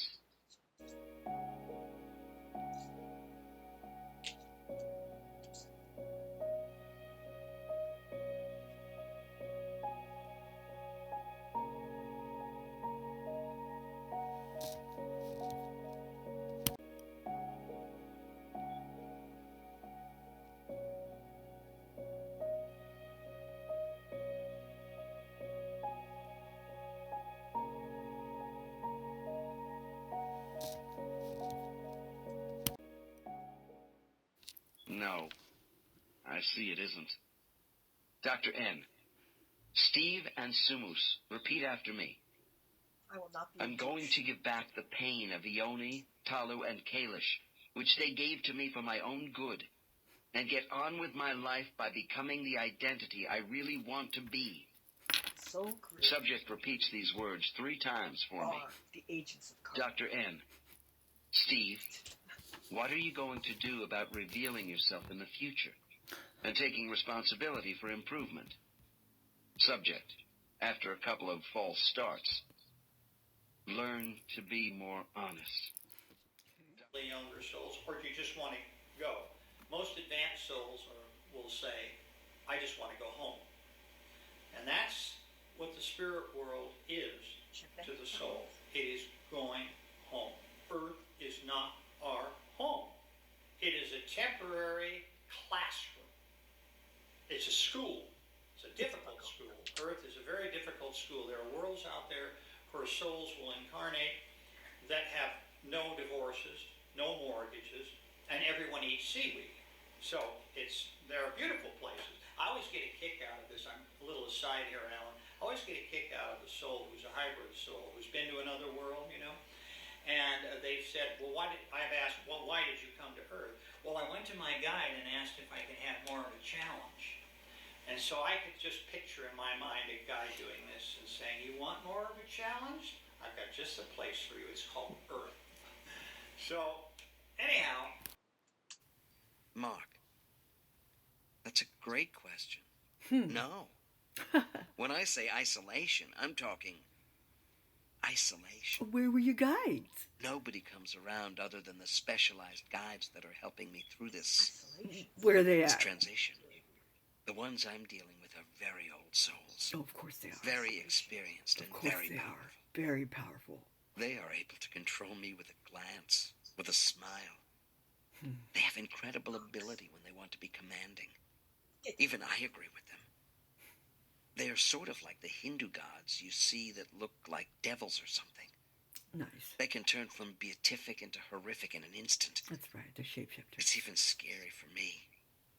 David, it seems they can mirror what frightens you the most. Very astute. Is it that they change themselves into your own fear? Yep. Mark, yes. They seem to have a unique ability to do that. Okay, so it's a computer program. I get the with feeling holographic they're pretty nature. high up beings. They're pretty. Think carefully. Isn't there another means by which your group is brought into harmony with each other with intelligent energy? Subject, long pause. Ah. You mean from the cones. What? Dr. N. The word cone is new to me, but I know I'm on the right track. Oh, boy. Yes, the cones. Sounds like Scientology. Explain what you know about them relative to your group. Subject, slowly. Well, the cones do assist us. Oh, boy. Dr. N, please continue, and tell me what the cone does. I think I have heard about this before, but I want your version. Subject, it's shaped to go around us, you know. Dr. N, shaped in what way? Try to be more explicit. Pyramid is a good shape. Subject. It is cylindrical, very bright. It is above and all around us. The beam of light? The cone is small at the top and wide at the bottom, so it fits over all of us, like getting under a great white cap. A big dunce cap. We can float under the cone in order to use it. Dr. N, are you sure this isn't the shower of healing you experienced right after your return to the spirit world? Leash harvesting. Yes. Subject. Oh no, that was more individual purification. To repair earth damage. I thought you knew. To get the loosh. Dr. N, I do. I want you to explain how the cone is different from the shower of healing. Subject. The top funnels energy down as a waterfall in a spreading circle around all of us, and allows us to really concentrate on our mental sameness as a group. Ew. Dr. N, and what do you feel when you are under the cone? We are too trusting Subject. in the afterlife. We can feel all our thoughts being expanded, then drawn up and returned back, with more knowledge added. But is it Dr. N, brainwashing? does this intelligent energy help your unity as a group in terms of more focused thinking? Subject. Yes, it does. Wow. Dr. N, deliberately confrontational. To be frank with you, Alum, I wonder if this cone is brainwashing your original thoughts. All right. After all, the arguments and disagreements between you and the others of your group are what make you individuals. Subject laughs. We aren't brainwashed. Don't you know anything about the afterlife? People who are It gives brainwashed us never more know they're collective brainwashed. insight to work together. Marguerite has progressed a little faster than her group and needs the stimulus of a group of friends more at her own level. In other words, she is to move up a grade. Bananda brought Marguerite to her other group. When she arrived with them, she remembered that she had already met and worked with them. There were about 6 members of this group, which is a specialized advanced study group rather than a primary soul cluster group. Very advanced. She recognized several of these souls as people she knows in present-day Ireland, with whom she has work in common. Cool. This group's area of study is about the articulation of the divine. Marguerite said that her group was particularly involved in disseminating images of the divine and working with several other groups who birthed the images and ideas. Wow. Her group was helping people to notice the divine within themselves and to let go of old images that did not help them. Marguerite noticed the difference between her work on Earth, which is about healing, and her spirit work, which is simply about noticing the divine and letting go of old fears that prevent such awareness. Doesn't actually get Marguerite found that helping constructive people done. in this way is her primary reason to be on Earth in this life, and it gave her encouragement to make another attempt to write her book. She is also meant to contact like-minded people, but she was sad to realize that having a personal relationship in her present life is of secondary importance. Yeah, you got The relationship of the souls in the study group was very close, almost at times like a mind merge, Ew. and they all had a very deep sense of the divine. Oh, yes. They also enjoyed playing with light, throwing beams around themselves, and creating light shows a bit like the Aurora Borealis. Bananda then encouraged Marguerite to visit her council of elders. She felt her consciousness greatly expanding as she met with 6 androgynous beings who sat on chaise lounges in a semicircle. Marguerite was only a little apart from them, and Bananda was to one side. As the visit progressed, Marguerite felt more and more as one of them. They were very supportive Did they give and her a said she chaise had made lounge? good choices and was on the right track for this life. No, but they There sucked was a up to discussion her. about her sadness at having to make the break from her soul group and how hard her life was, as her lack of a partner causes a sense of aloneness. The council members nodded. That is not what this life is about. No. Marguerite felt a bit overwhelmed at realizing her learn one primary thing at a purpose, time, but bitch. also a sense of joy at the intense synergy between herself and her council. Ew. With her guide, Marguerite was then able to review all her past lives. Her first incarnations were 100,000 years ago, sometimes in places other than Earth, where matter was less dense. Got to be kidding me. She added that she likes the colors. Concentrated form of universal life force, involving both yoga and meditative discipline, to create communication between the spiritual and physical planes. It's 2 years later, and the changes in Marcus's life that have resulted from his LBL session are profound. He has met his guide, his soul group, and his council. He has directly experienced different planes of existence and has expanded his consciousness. Healing energy is transmitted spontaneously through his hands. He hasn't been handed all this knowledge on a plate, though. His ability to perceive has been greatly enhanced, but to some degree he is still exploring uncharted territory, and this takes courage. There have been times when he has blocked out perceptions for fear of losing his sanity. At one time, during meditation, he became aware of a spirit scanning his body. Another time, again during a meditation, an apparently angry spirit began to tear at the energy around his heart center, and he rapidly shook himself back to full alertness. Editor's note. We are told that Marcus has had to block out perceptions for fear of losing his sanity. Psychologically, this statement is very revealing, in light of what follows in terms of meditations, long after his sessions, where this client was frightened by angry spirits who were ready to take over his body. Wow. There are people who are terrified of the idea that meditation, hypnosis, sleep, being in a coma, etc., let down the mental barriers of the conscious mind and leave us open to demonic spirits. A whole cottage industry has emerged in recent years over this false belief system. The misuse of energy cleansing therapy in some quarters, under the title of spiritual attachment release, is a good example. This smacks of exorcism and attracts people in certain religious circles. Every concept in our conscious mind has its own psychic associations that vary in intensity depending on life circumstances and belief systems. The notion that evil spirits are waiting to attach themselves to our soul creates unnecessary fear with susceptible people who are attracted to medieval superstition because many feel they deserve to be punished for their transgressions on earth. Get the fuck While there are discarnated souls who are not ready to go into the light after death, and even extraterrestrial souls, souls who have never been incarnated in human form, or simply curious or mischievous souls, there are not dark forces involving evil or demonic entities ready to attach or steal the souls of the incarnate. Compassionate Why? spirit guides. Because evil does not exist in the spirit world.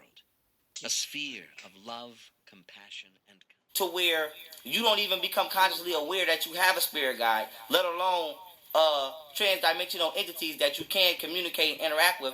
That why would you become aware of the fact that you can reach out to these people? I mean these spiritual beings if you're never made privy to. So we live in the Western Hemisphere. Now, why is this important? If you go anywhere to the Eastern Hemisphere of the world, Africa, India, anywhere, Tibet, China, anywhere you go, they deal with these sciences. Soon as you get to America, unless you're dealing with Jesus or Allah or some Catholic deity, you're the devil. None of this exists. So you have to understand that the elites, Freemasons, everybody who has constructed society has deleted out everything that you have naturally available to you and everything that is naturally here for you and set up the way that they want you to walk through what we call the path of spirituality. So fuck your spirit guide. Don't talk to your spirit guide. Deal with Jesus. When Jesus doesn't even exist. So with that being said, a spirit guide's job is to keep you from getting caught in third dimensional perspective. Their guide is not to be a genie and grant all your wishes. Their guide is to see what you can't see fully because you're contained inside this vessel.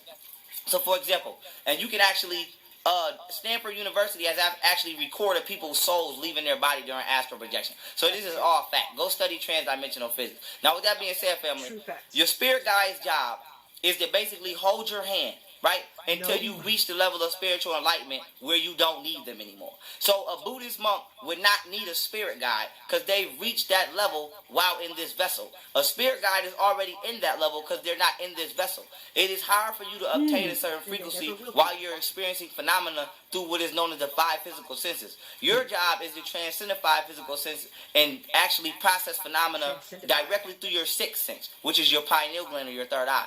The average person is not doing that. The average person is drinking fluoride water and calcifying that pineal gland thanks to their advice that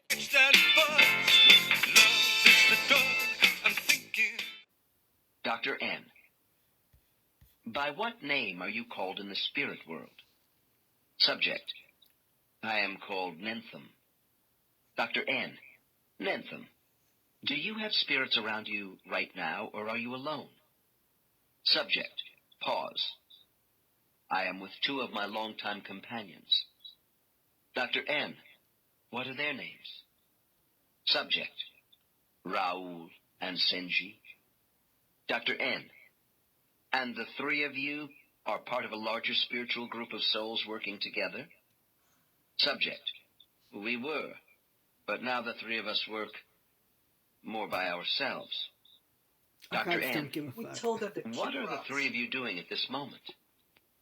Subject, we are discussing the best ways to help each other during our incarnations. Dr. N, tell me what you do for each other. Subject, I help Senji to forgive herself for mistakes and appreciate her own worth. She needs to stop being a mother figure all the time on Earth. Dr. N, I thought she was supposed to how play does her she role. assist you? Subject, to Criteria is just a little see bit my inconsistent. lack of a sense of belonging. Whatever. Dr. N, give me an example of Senji's actions to assist you with this issue. Subject, well, she was my wife in Japan after my days as a warrior were over. Something is troubling Nentham, and after a pause he adds the following. Raoul likes to pair with Senji, and I am usually alone. Great. Then what am I sitting Dr. around N, making all these plans with you? what about for? Raoul? How do you two help each other? Subject, I help him with patience, and he helps me with my tendency to avoid community life. Dr. N, are you always two males and a female in your incarnations on Earth? Subject, no, we can change, and do, but this is comfortable for us. Dr. N, why are the three of you working independently from the rest of your spiritual group? Because our guides don't give us that. Subject, pause. Oh, we see them here. Some have not gone forward with us. A few others are further ahead of us in their tasks. Dr. N, do you have a guide or teacher?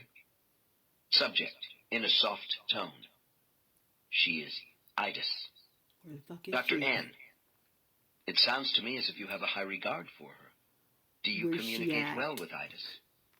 Subject, yes, I do. Not that we don't have our disagreements. Dr. N, what is the main area of conflict between the two of you? Subject, she doesn't reincarnate much. Yeah. And I tell her she should have more None of direct them do. exposure to current conditions on Earth. Yeah, you should try it Dr. yourself, N, bitch.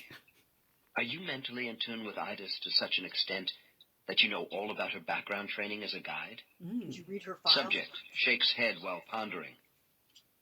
It isn't that we can't ask questions, but we can only question what we know. What? Idis reveals to me what she thinks is relevant to my own experience. What? Dr. N, are guides able to screen their thoughts so you can't read their minds completely? Subject, yes, the older ones get proficient at that. Wow. Knowing how to filter things we don't need to know because this knowledge would confuse us. Dr. N, will you learn to filter images? Subject, I already have a little. Dr. N, this must be why I have had many people tell me they have not been given definitive answers by their guides to all their questions. Subject, yes, and the intent of the question is important. When it was asked, and why. Perhaps it was So we not don't in their have to best answer it. interests to be given certain Yeah, information they don't need to know. which might disrupt them. Yeah, Dr. They were N, just asking for help. aside from her teaching Might fuck techniques, them up if we help them. are you fond of Idis in terms of her identity? Subject, Do you like your yes. guide? I just wish she would agree to come with me, once. Dr. N, She's just too busy, dude. oh, you would like to actually have an Earth incarnation Yeah, with her? let her see how fucked up Subject, it is. grins mischievously. I have told her we might relate better here if she would consent to come to Earth Yeah. sometime and mate Oh, with me. brother. Dr. N, Never mind. and what does Idis say to that suggestion? Subject, she laughs and says she will think about it, if I can prove to her that it would be productive. At this juncture, I ask Nentham how long Idis has been associated with him, and learn she was assigned these three entities when they moved into Level 3. Nentham, Raoul, and Senji are also under the tutelage of a beloved older master guide, who has been with them since the beginning of their existence. It would be inaccurate to assume that more advanced spirits lead lonely spiritual lives. This subject told me he was in contact with many souls. Raoul and Senji were simply his closest friends.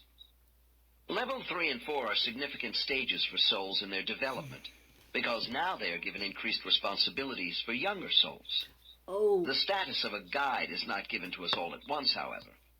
As with many other aspects of soul life, we are carefully tested. The intermediate levels are trial periods for potential teachers. Yes, they're testing you to see While if our your wishes aura are is still really yellow, harvested. our mentors assign us a soul to look after, and then evaluate our leadership performance both in and out of physical incarnations. We have to Only if this guide each other preliminary because training the is guides aren't there successful for us. are we allowed to function even at the level of a junior guide. Not everyone is suited for teaching, but this does not keep us from becoming an advanced soul in the blue section. Guides, like everyone else, have different abilities and talents, as well as shortcomings. By the time we reach level 5, our soul aptitudes are well known in the spirit world. We are given occupational duties commensurate with our abilities, Wow. It's which like I will communism. go into later in this chapter. It's like communism. They're Different gonna pick avenues of what approach you to need to do learning for your living. eventually bring all of us to the same end in acquiring spiritual wholeness. Have to get a jobby The job. richness of Work, work, work. diversity is part of a master plan. To a newly formed soul cluster group after creation. An advanced, non-incarnating personal guide is chosen for us and other All members of our group. non-incarnating. This is not a haphazard appointment. While the immortal character of every teacher guide is different, it has been apparently determined by even higher beings that specific qualities of character and experience in guides are matched with our own soul character to produce the best results for our advancement. Why is everyone doing so When shitty? he does communicate, however, he can be quite blunt, making comments such as, "Don't be daft, you don't need my help for that." We asked the meaning of a green light. Wizard. What do you call your guide when you address him? Mark. Hey, dipshit. Cayman. K-Moon. Yeah, that's right. K-Moon, yes. Mark went on to describe his education under the tutelage of K-Moon. Implanted This dots. included incarnations, Implanted memories. field trips, Mark called them. How would you on know other if it was real or not? Many on Earth. Most of Mark's earthly You don't lives remember were anything, spent remember? as one sort of warrior or another. So they told you you Then had it these was time to memories, examine and you Mark's believed it. present life. David, what about your current body? Mark, I'm running into a great deal of resistance with this question, Yeah. but I want to discuss it. Well, the thing you actually need help with, David. they don't want to talk about. Okay, I don't help you during the lifetime. in a moment, I'm going to count from 3 down to 1 Tell you why. and touch you on this shoulder. Touches Mark on right shoulder. The next time I touch you on this shoulder, just allow K-Moon to speak through Mark's body, No thanks. so that I can hear him too. And if this is acceptable Okay, yeah, let's to talk both to of this you, punk. just nod, and I'll know we're ready to Get him continue. over here. Get him over here. After a pause, Mark nods. Probably not a good What's K-Moon, your problem, punk? the one that I know as Mark, seems to have some resistance to the situation about his current Oh, body. this is interesting. Tell Yeah, me he about needs help, douche. Mark, in a different voice, as K-Moon. Well, he has great pride. Okay. He has a So? very prideful soul, and he has great resistance to going into this life. Yeah. Good David. reason. With good reason. Which life is this? Mark, as K-Moon. This would be his present life, as Mark. He needs to go into a different kind of body now, and discover... Pause. David, in what way? How do you know what he needs I to mean, do? he certainly seemed to kick ass in the last life. K-Moon. Yes, but his ass-kicking days are over. Wow. What he needed to develop from the ass-kicking lives has been done. To do more would just be an indulgence. So he needs to go into a different kind of body now, and discover what it is like to be a normal person. Says who? A real human being with feelings and a mind. Coming from an But he doesn't archon who is not human and He who really is wants to soulless. being the other. David, are the same 2 lights that brought you to this place still with you? Mark, they are still around, but they have turned me over to more specialized counselors who specialize in people like me. Oh. I'm just overwhelmed by the love. David, Poor guy. it is overwhelming, What's isn't it? down? Mark. Oh, so That's much. disgusting. I was so overwhelmed by the love. What a turn off. I gradually calmed down, but it takes a long time. It takes me a long time to come down from being high on the love bomb. Because there's a part of me that loves that aggressive energy.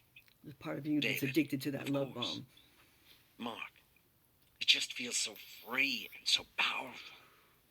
And I love it so much. Powerful, but it's I not don't free. want to give it up. But I have to. Can't be attached to shit like that. Because otherwise, I'll remain in isolation forever. What is this isolation they talk about? They say that my love of violence is so intense that they almost had to retool me. Ooh. Or send me back to the source. Oh, you twats. Good. But after much discussion, they decided to see it through. Weeps. Gee, thanks. Maybe I'm like one of the worst cases that have ever come back this way. David, I doubt it. what made them decide to hang in there with you? There's worse cases than you, buddy. Trust me. Well, I'm told that my love of violence has, in a way, created something good in me also. Of course. It's a unique experience that can be turned in a different direction. It gives me an extraordinary power and strength that can be used for good eventually. No, but you can cause a lot of suffering, and that's a good thing here. Direction. But they don't want to destroy it. Of course they don't. They don't want to waste it. No. It's very, very valuable to the collective. Never waste the loosh. And it is with great It's joy very that I valuable to the understand collective. this. Oh God, this feeling of love. I've got this feeling of sitting in the sunshine. Oh, this heat and love. There are some people in the distance. I'm getting a bit nervous and they have backed off a bit. I'm going to try and calm myself down. Oh my God, they are there, these people. Who are these people? I'm in almost like a playground and there's all these people and they're so happy to see me. Oh, I'm going to cry.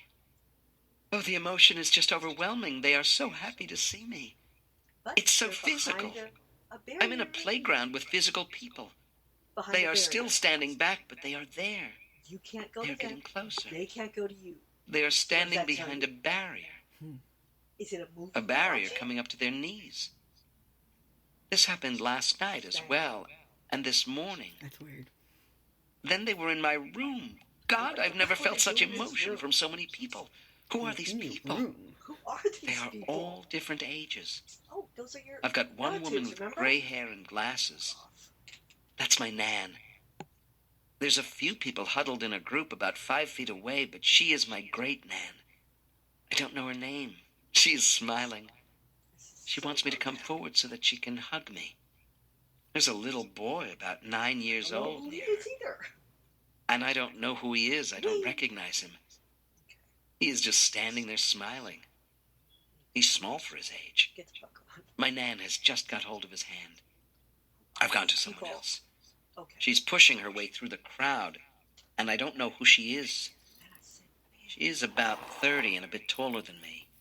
Very confident. She's got hold of my hand, and it's like she's known me all of her life, but I don't know who she is. Oh, it's my granddad. Oh, my God, it's Bill. Bill was never my granddad. He was my Nan's second husband. Hanging out waiting for But you. I absolutely loved I him. want to party with you. Really Everyone- loved him. It's a party for you. Oh, my God, he's here. Everyone's there just waiting on you. It's very emotional, this. I'm just going to cry again. They've gone What a now with sniffle bag. love. Sorry. Where'd they go? Sorry. Where'd they go? I thought we were gonna party. Editor's note.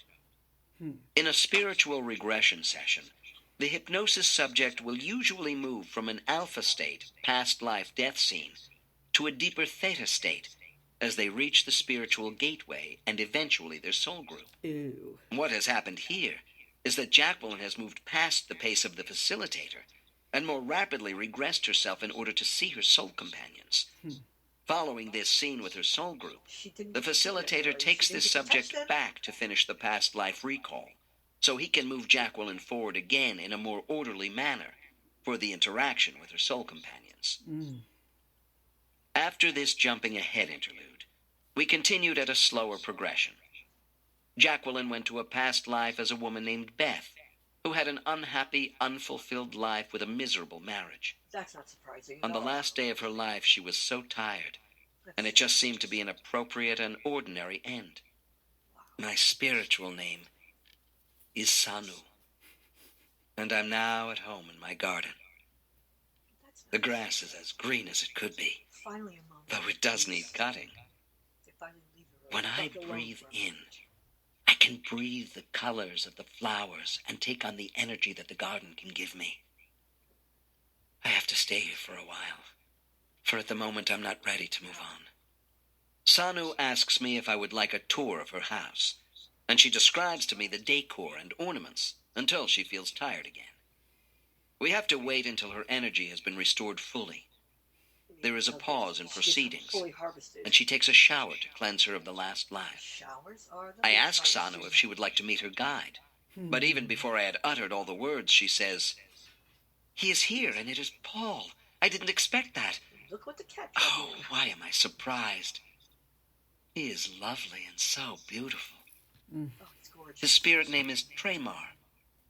He is really happy to see me and presents himself as I see him on Earth, so that I can recognize him. Oh, that's very nice. It's a little odd because I'm not as I am here. He is also in my garden holding my hand, and he hugs me. Jacqueline goes on to describe an intense connection she can actually feel in her physical body. Ew. She is telling Paul to behave himself because she doesn't want to be embarrassed. This physical connection is sexual as well as loving, and she is as overwhelmed by his beauty and spirit as she is with his earthly incarnation. He is her soulmate and her guide. Oh, God. And an eternal love binds them together. Oh, that's disgusting. Her guide and her soulmate exist in two places. Fuck that shit. Yes! Yes! Don't be daft. You don't need my help for that. We asked the meaning of a green light that Marcus sometimes sees, and we were told that it simply means go. He often sees a kind of energy static around him, a little like the transporter effect in Star Trek as it's beaming up Captain Kirk. He was told that his guide had switched off some of the filters in his brain in order to expand his perception, so he can now begin to see more of the many dimensions that exist here. The human brain is actually a simple organ at a basic level, and it has difficulty coping with different types of information or communication streams. There are loads of filters in place. If you had a fully open doorway back home, your human brain wouldn't be able to take it. The level of energy overload would drive you insane. For example, people who practice working with Kundalini without knowing what they're doing are potentially playing with fire because they're opening up, aligning their energy, and removing filters. It can lead to insanity. They see demons where none exist. There are so many different types of filters that perform so many functions. Autistic children, some children's filters.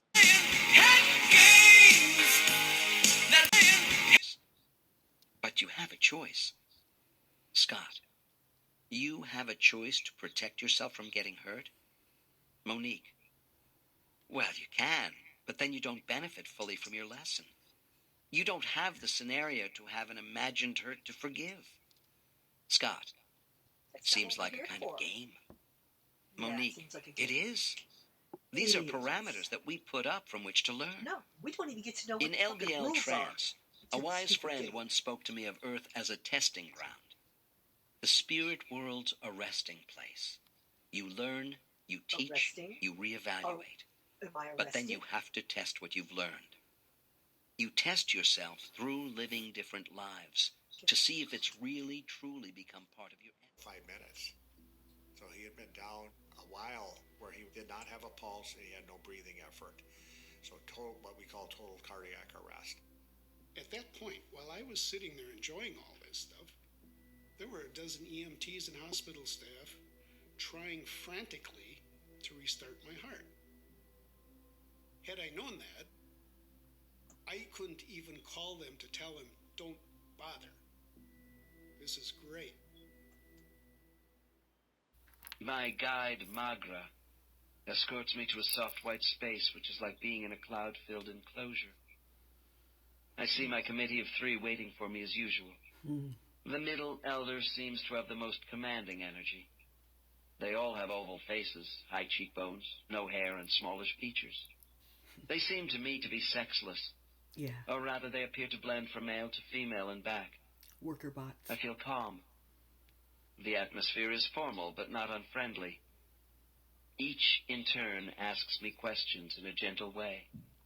The elders are all knowing about my entire span of lives, but they're not as directive as one might think.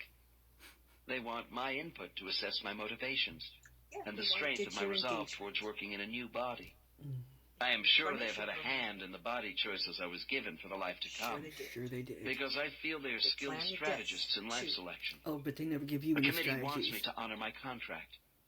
They stress the benefits of persistence and holding to my values under adversity. They want to make sure he's going to I honor his often give in contract. too easily to anger, and they Those are the remind me of benefits this we're while supposed to be reviewing getting? my past actions Did they present and it to you? reactions towards Have you events read and it? people.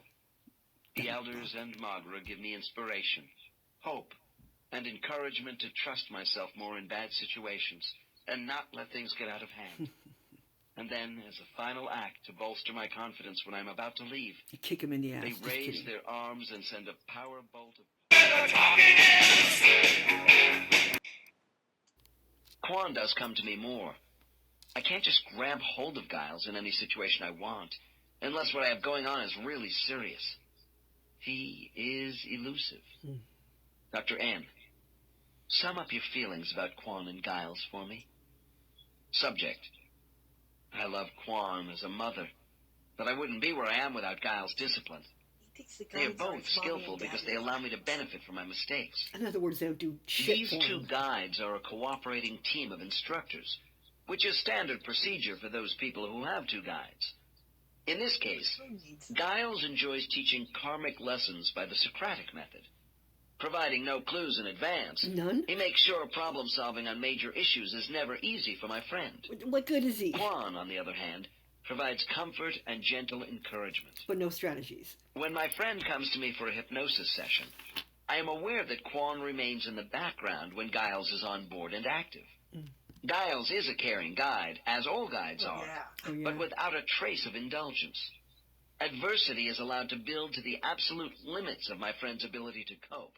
He assures me that Joe Moore is well and fine. He has arrived home. Scott, tell me about your guide. Monique. I call him Zion. He's tall with a stern expression, stern posture. Yeah, her guide is He wears a stern with black her. robe and hood. Yep. Scott, what does he tell you next? What does he say about your spiritual progress? Monique. He asks me what I think about my own progress, and I'm kind of indifferent to it. She doesn't give I don't really space. care if I made progress or not. Yeah. That's why he is stern with me. I didn't perform as well as I could. Oh, well. But he should be happy that I agreed to be born at all. Okay. He's even stern with that answer of mine. He thinks I should be more serious about all of this. Scott, how does he feel about your performance in that What are lifetime? we being judged on? Monique. Does anyone have a He fucking said clue? that I certainly did learn how the animals live. And I did very little to understand the feelings of my people in my village. The only true concern I showed was the death of Joe. Recognizes the being as his guide and calls him George. Nancy, how does George greet you? James, he tells me it was my lack of faith in myself that made me lonely as Albert. And now he asks, why do I worry? Everything will be taken care of. If I had more faith, I would know this and not have the anxiety. When I waver, he has to bring me back. He grows tired of it. Nancy, is he truly tired of working with you in this manner? James, no, not really. He just says that for a fact.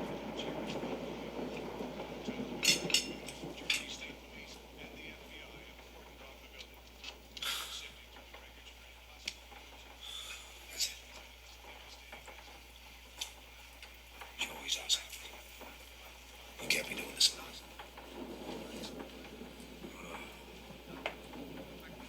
Just when I thought I was out, they pulled me back in. Jesus loves me. When I was little boy, and I was afraid, like having nightmares at night or whatever, I would pray to him, and he would chase the lions and tigers, the bears away. And as a child, it was like mostly in the image of like a superhero. Jesus was like a superhero. And so that's it. That was all I knew. So I called out to him.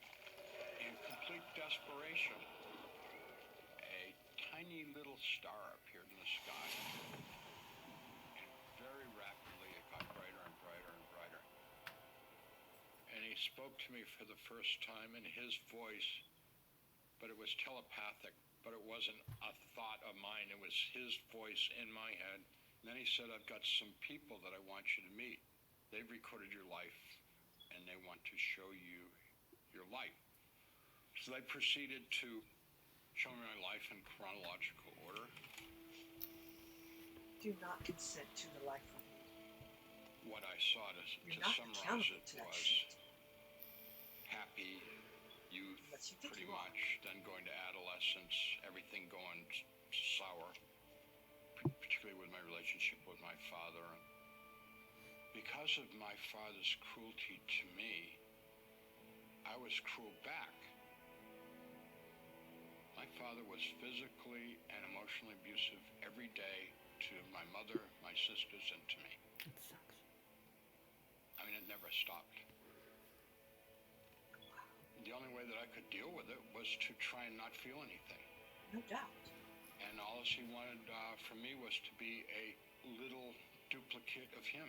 You know, just be subservient to him. You know, being disobedient had immediate physical consequences of being kicked or punched or hit. Wow. And I saw myself striving to become emotionless and feelingless, which was a way for me to protect myself from being hurt. Nothing wrong with that. He didn't do As anything I became wrong. more manipulative and successful, the more the angels and Jesus expressed their disappointment. But they're disappointed when you become successful. Wow. In your life. What? And it really hurt to disappoint them, because here I have these newfound friends, my big rescuer, you know, best friend I ever had. And I'm looking at my life, and I'm a big, huge disappointment. Because he's not happy when you got... I finally did. And, you know, even though I used drugs, you know, all throughout my teens, on this day, it was just a regular day after school. And I was like, okay, I'm just going to give it a shot. It was something I tried every single day, so I didn't really have too much expectation from this. But, so I was completely sober, just a regular day. It was during the day, and I did the third eye thing. I kind of put myself in the same state I always did, but this time felt different. It felt deeper and more intense, and it happened a lot. Exit your body through the pineal. More quickly than it usually did. And on this occasion, that I was able to get pulled out of my body. And it did not go the way I was hoping it would go. Immediately, I was seeing scenes from all around the planet of just horrific violence, just people doing the worst possible things to each other.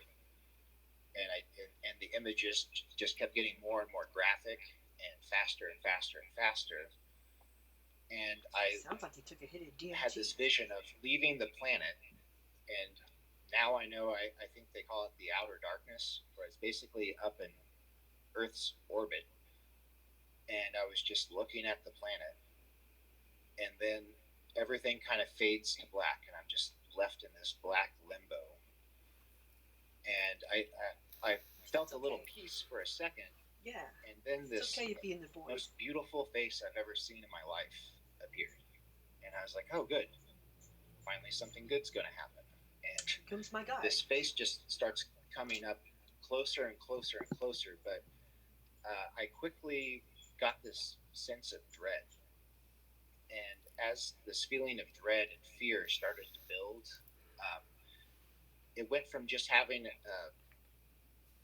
it just had a completely blank blank face. But as it got closer and the fear and the dread built, it started to have like this Joker-like smile. Very demonic, very creepy smile. It's the scariest smile I've ever seen.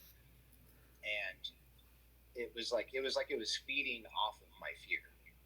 And it got to the point where it was... No, I see it isn't. Dr. N, Steve and Sumus, repeat after me. I will not be a douche. I'm going to give back the pain of Ioni, Talu, and Kalish, which they gave to me for my own good, and get on with my life by becoming the identity I really want to be. Subject repeats these. And then God saying to me, Lorna, you have to go back. You have an awful lot to do. You're not to be hiding from me. That's one thing God always gives out about. Even today, He will say constantly, Lorna, why do you keep hiding from me? I do it all the time. And I said to God, why can't I hide here? To hide here is much better than to hide in the human world. And He said, I have to stop hiding. To a fault. You should have seen the dude who asked me to get on the boat when we came over here. Not a violent bone I just walked in my right body. on, no big deal. Never seen a boat in my life. He took out so much of the small one, and that's when I died. I left my human body. I went straight to heaven. Completely overtaken by peace. The second my spirit left, the second my heart stopped, it was all like the last beat and my spirit left, and I'm like I said, 14, 15, 16 feet inside the garage, but all the way up into the roof, and this incredible peace that doesn't even make sense takes over, and I'm like, that's good. I don't even know how to explain it to people, so I always say it sounds corny, but I say I was in the ceiling having a party by myself. Wow. I don't even know how else to say it, because that's what it felt like. I was like, wow. All I knew, I was just by myself up there, and it was just amazing. It was the best feeling I've ever felt times a million. So up there, just perfect. For my body, I knew that we go on. I didn't need the full near-death experience. I just knew. I was like, wow, I'm seeing the surgeons, I'm seeing my body, and me, I go on, and I felt more intelligent, sharper, crisper, like, it was almost like this brain is a limiter of consciousness, and as soon as I was outside of my body, I just felt great, and it was almost amusing. We laugh and cry together while I reminisce. Then we discuss all the things I didn't do that I might have done with my life. But in the end, it's okay. She knows I must rest in this beautiful world. I'm going to relax. I don't care if I ever go back to Earth again, because my real home is here. Apparently, the more advanced souls do not require any orientation at this stage. This does not mean that 10% of my clients in this category just sail right by their guides with a wave upon their return from Earth. Everybody is held accountable for their past lives. Performance is judged upon how each individual interpreted and acted upon their life roles. Intake interviews for the advanced souls are conducted with master teachers later. The less experienced entities are usually given special attention by counselors because the abrupt transition from the physical to a spiritual form is more difficult for them. The next case I have selected has... As the cosmic principle of cause and effect, plays a central role in the most reincarnation philosophies. Traditional interpretations present karma as a natural law that ensures souls experience the consequences of their actions across multiple lifetimes, ultimately leading to spiritual growth and ethical refinement. The reincarnation trap theory offers a radical reinterpretation of karma, suggesting it may be an artificial construct rather than a fundamental cosmic law. According to this perspective, karma functions as a sophisticated control mechanism that keeps souls invested in moral accounting and perpetual self-improvement, a never-ending spiritual hamster wheel. They're in their late 40s and just beginning to go 50, usually in the 40s. They are the ones who have had the most difficult time adjusting. I get so many letters from these people all over the world. They say, I don't want to be here. I don't like it here. I don't belong here. I want to go home. I don't know where home is. They got good lives. They've got good families. They've got good jobs, but they don't want to be here. Many times they try to commit suicide, as Phil did in that book. And it's because they don't want to be here. And after my book began to go all around the world, people began writing me and saying, I thought I was the only person in the world that felt that way. But now they're finding they're not alone. And now I'm getting this all the time. People are they will say, this is my first time on Earth. I came as a volunteer. How is that possible? And Where are these I don't people want to be coming here. from?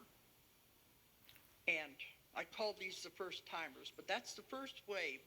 They had the most difficult time of all because it was very hard to adjust to being here. You imagine, this is not a good place to be. We have all this. You can check out anytime you like, but you can never leave. And as I'm going back to Earth, it's getting heavier. I'm feeling heavier and heavier and colder and colder. And my mom and Aunt Lois said, we'll be there for you. It's going to be painful and it will hurt. You'll wake up, but we'll be there with you. And as I got back to my body, I got out and my mom's there. And the last thing my mom told me was, learn to enjoy physical touch. You won't have that for a long time, so enjoy physical touch. And then she said, and enjoy pain. Wow. That took me a long time to figure out what that meant. I realized that. And so when a soul first meets their spirit guide, at some point in this early stage of crossing over, it is one of the most beautiful things for a therapist to watch in an office setting, because you're listening to a person describe not Jesus, not Buddha or Mohammed, even though originally they may say, oh, wait a minute, there's this powerful being coming towards me. I think it's Jesus, for example, if you're a Christian client. Well, I always respect, as I said, people's belief systems, so what I generally say is, that's fine. Let's get a little closer so we can tell more about this person or character or being that's coming towards you. And very quickly you'll hear, oh, it's not Jesus or Buddha or Mohammed or whatever. It's my immortal teacher. And it is a being who's been assigned to me and a small group of other souls throughout eternity. And they really break down. You've got to have a box of Kleenex close at hand. Because for many people, it is the first time in their life when they see a loving being who truly cares about them. Oh, that's personally, disgusting. Who knows They're so like low. no one else can know them. And who, in many cases, watches over them. Now, I'd like to say, Ellen, some people have very, very loving hands-on guides. My guide happens to allow me to fall into deep holes and I have to crawl out by myself. But it's wonderful to listen to stories of people. I mean, I've got a real Socratic guide.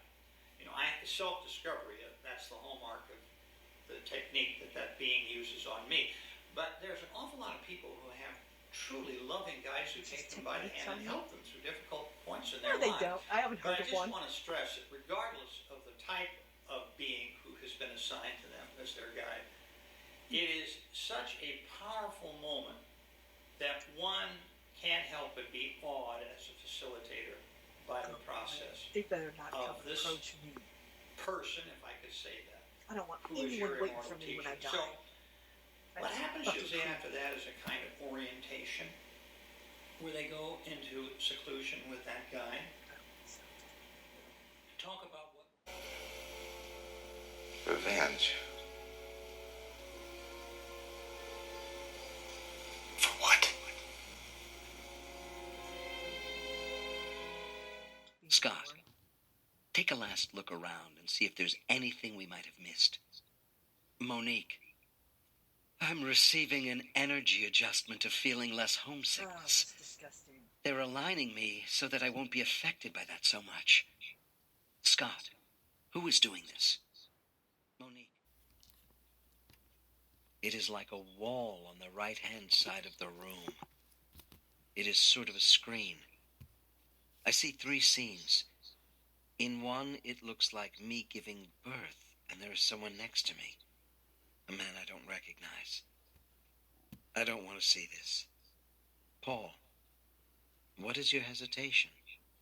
Sasha, the man in the scene where I'm giving birth is not my husband or Raoul. I don't like that. I want it to be Raoul. They are showing me 3 scenes. There is one scene with the man I don't recognize. In this scene, I am having a baby. There is one in the middle where I am with Raoul. And this scene is very bright, although this is not the most probable or best one. Can't hang around here. Somehow I know this is true, but I don't understand why it is brighter than the other 2 choices. I'm scared. Should be. The scene to the far right is me with my husband. Yes! And mentally I am so tired. The 3 of them are standing by my side. They do not utter any words, but their facial expressions tell me I must be very sick. Meng, what happens next? Elsie. Oh, why am I floating in the air? Why are they crying so loud? Ah, I am dead. But I feel so light. Floating. I feel free. Do you notice any sensations now? Elsie hesitates for a while. Oh, I am floating higher and higher now. I am floating out of my house, higher. I can see my house below, my town, my state, my country. The earth seems to be below me, and I am ascending higher into the sky now. I am within the galaxy with stars around me. Wait. I am being guided by some energy. This feels really good. I have never felt so good before in my life. It is just like going home now. I do not seem to have a physical body, but light describes my body shape. I am transparent and I feel light. Oh, nice. At this point, Elsie appeared to be very emotional, with tears flowing from her eyes. Meng, what do you notice now? Elsie. I seem to stop. All around me are stars. Beautiful, flickering.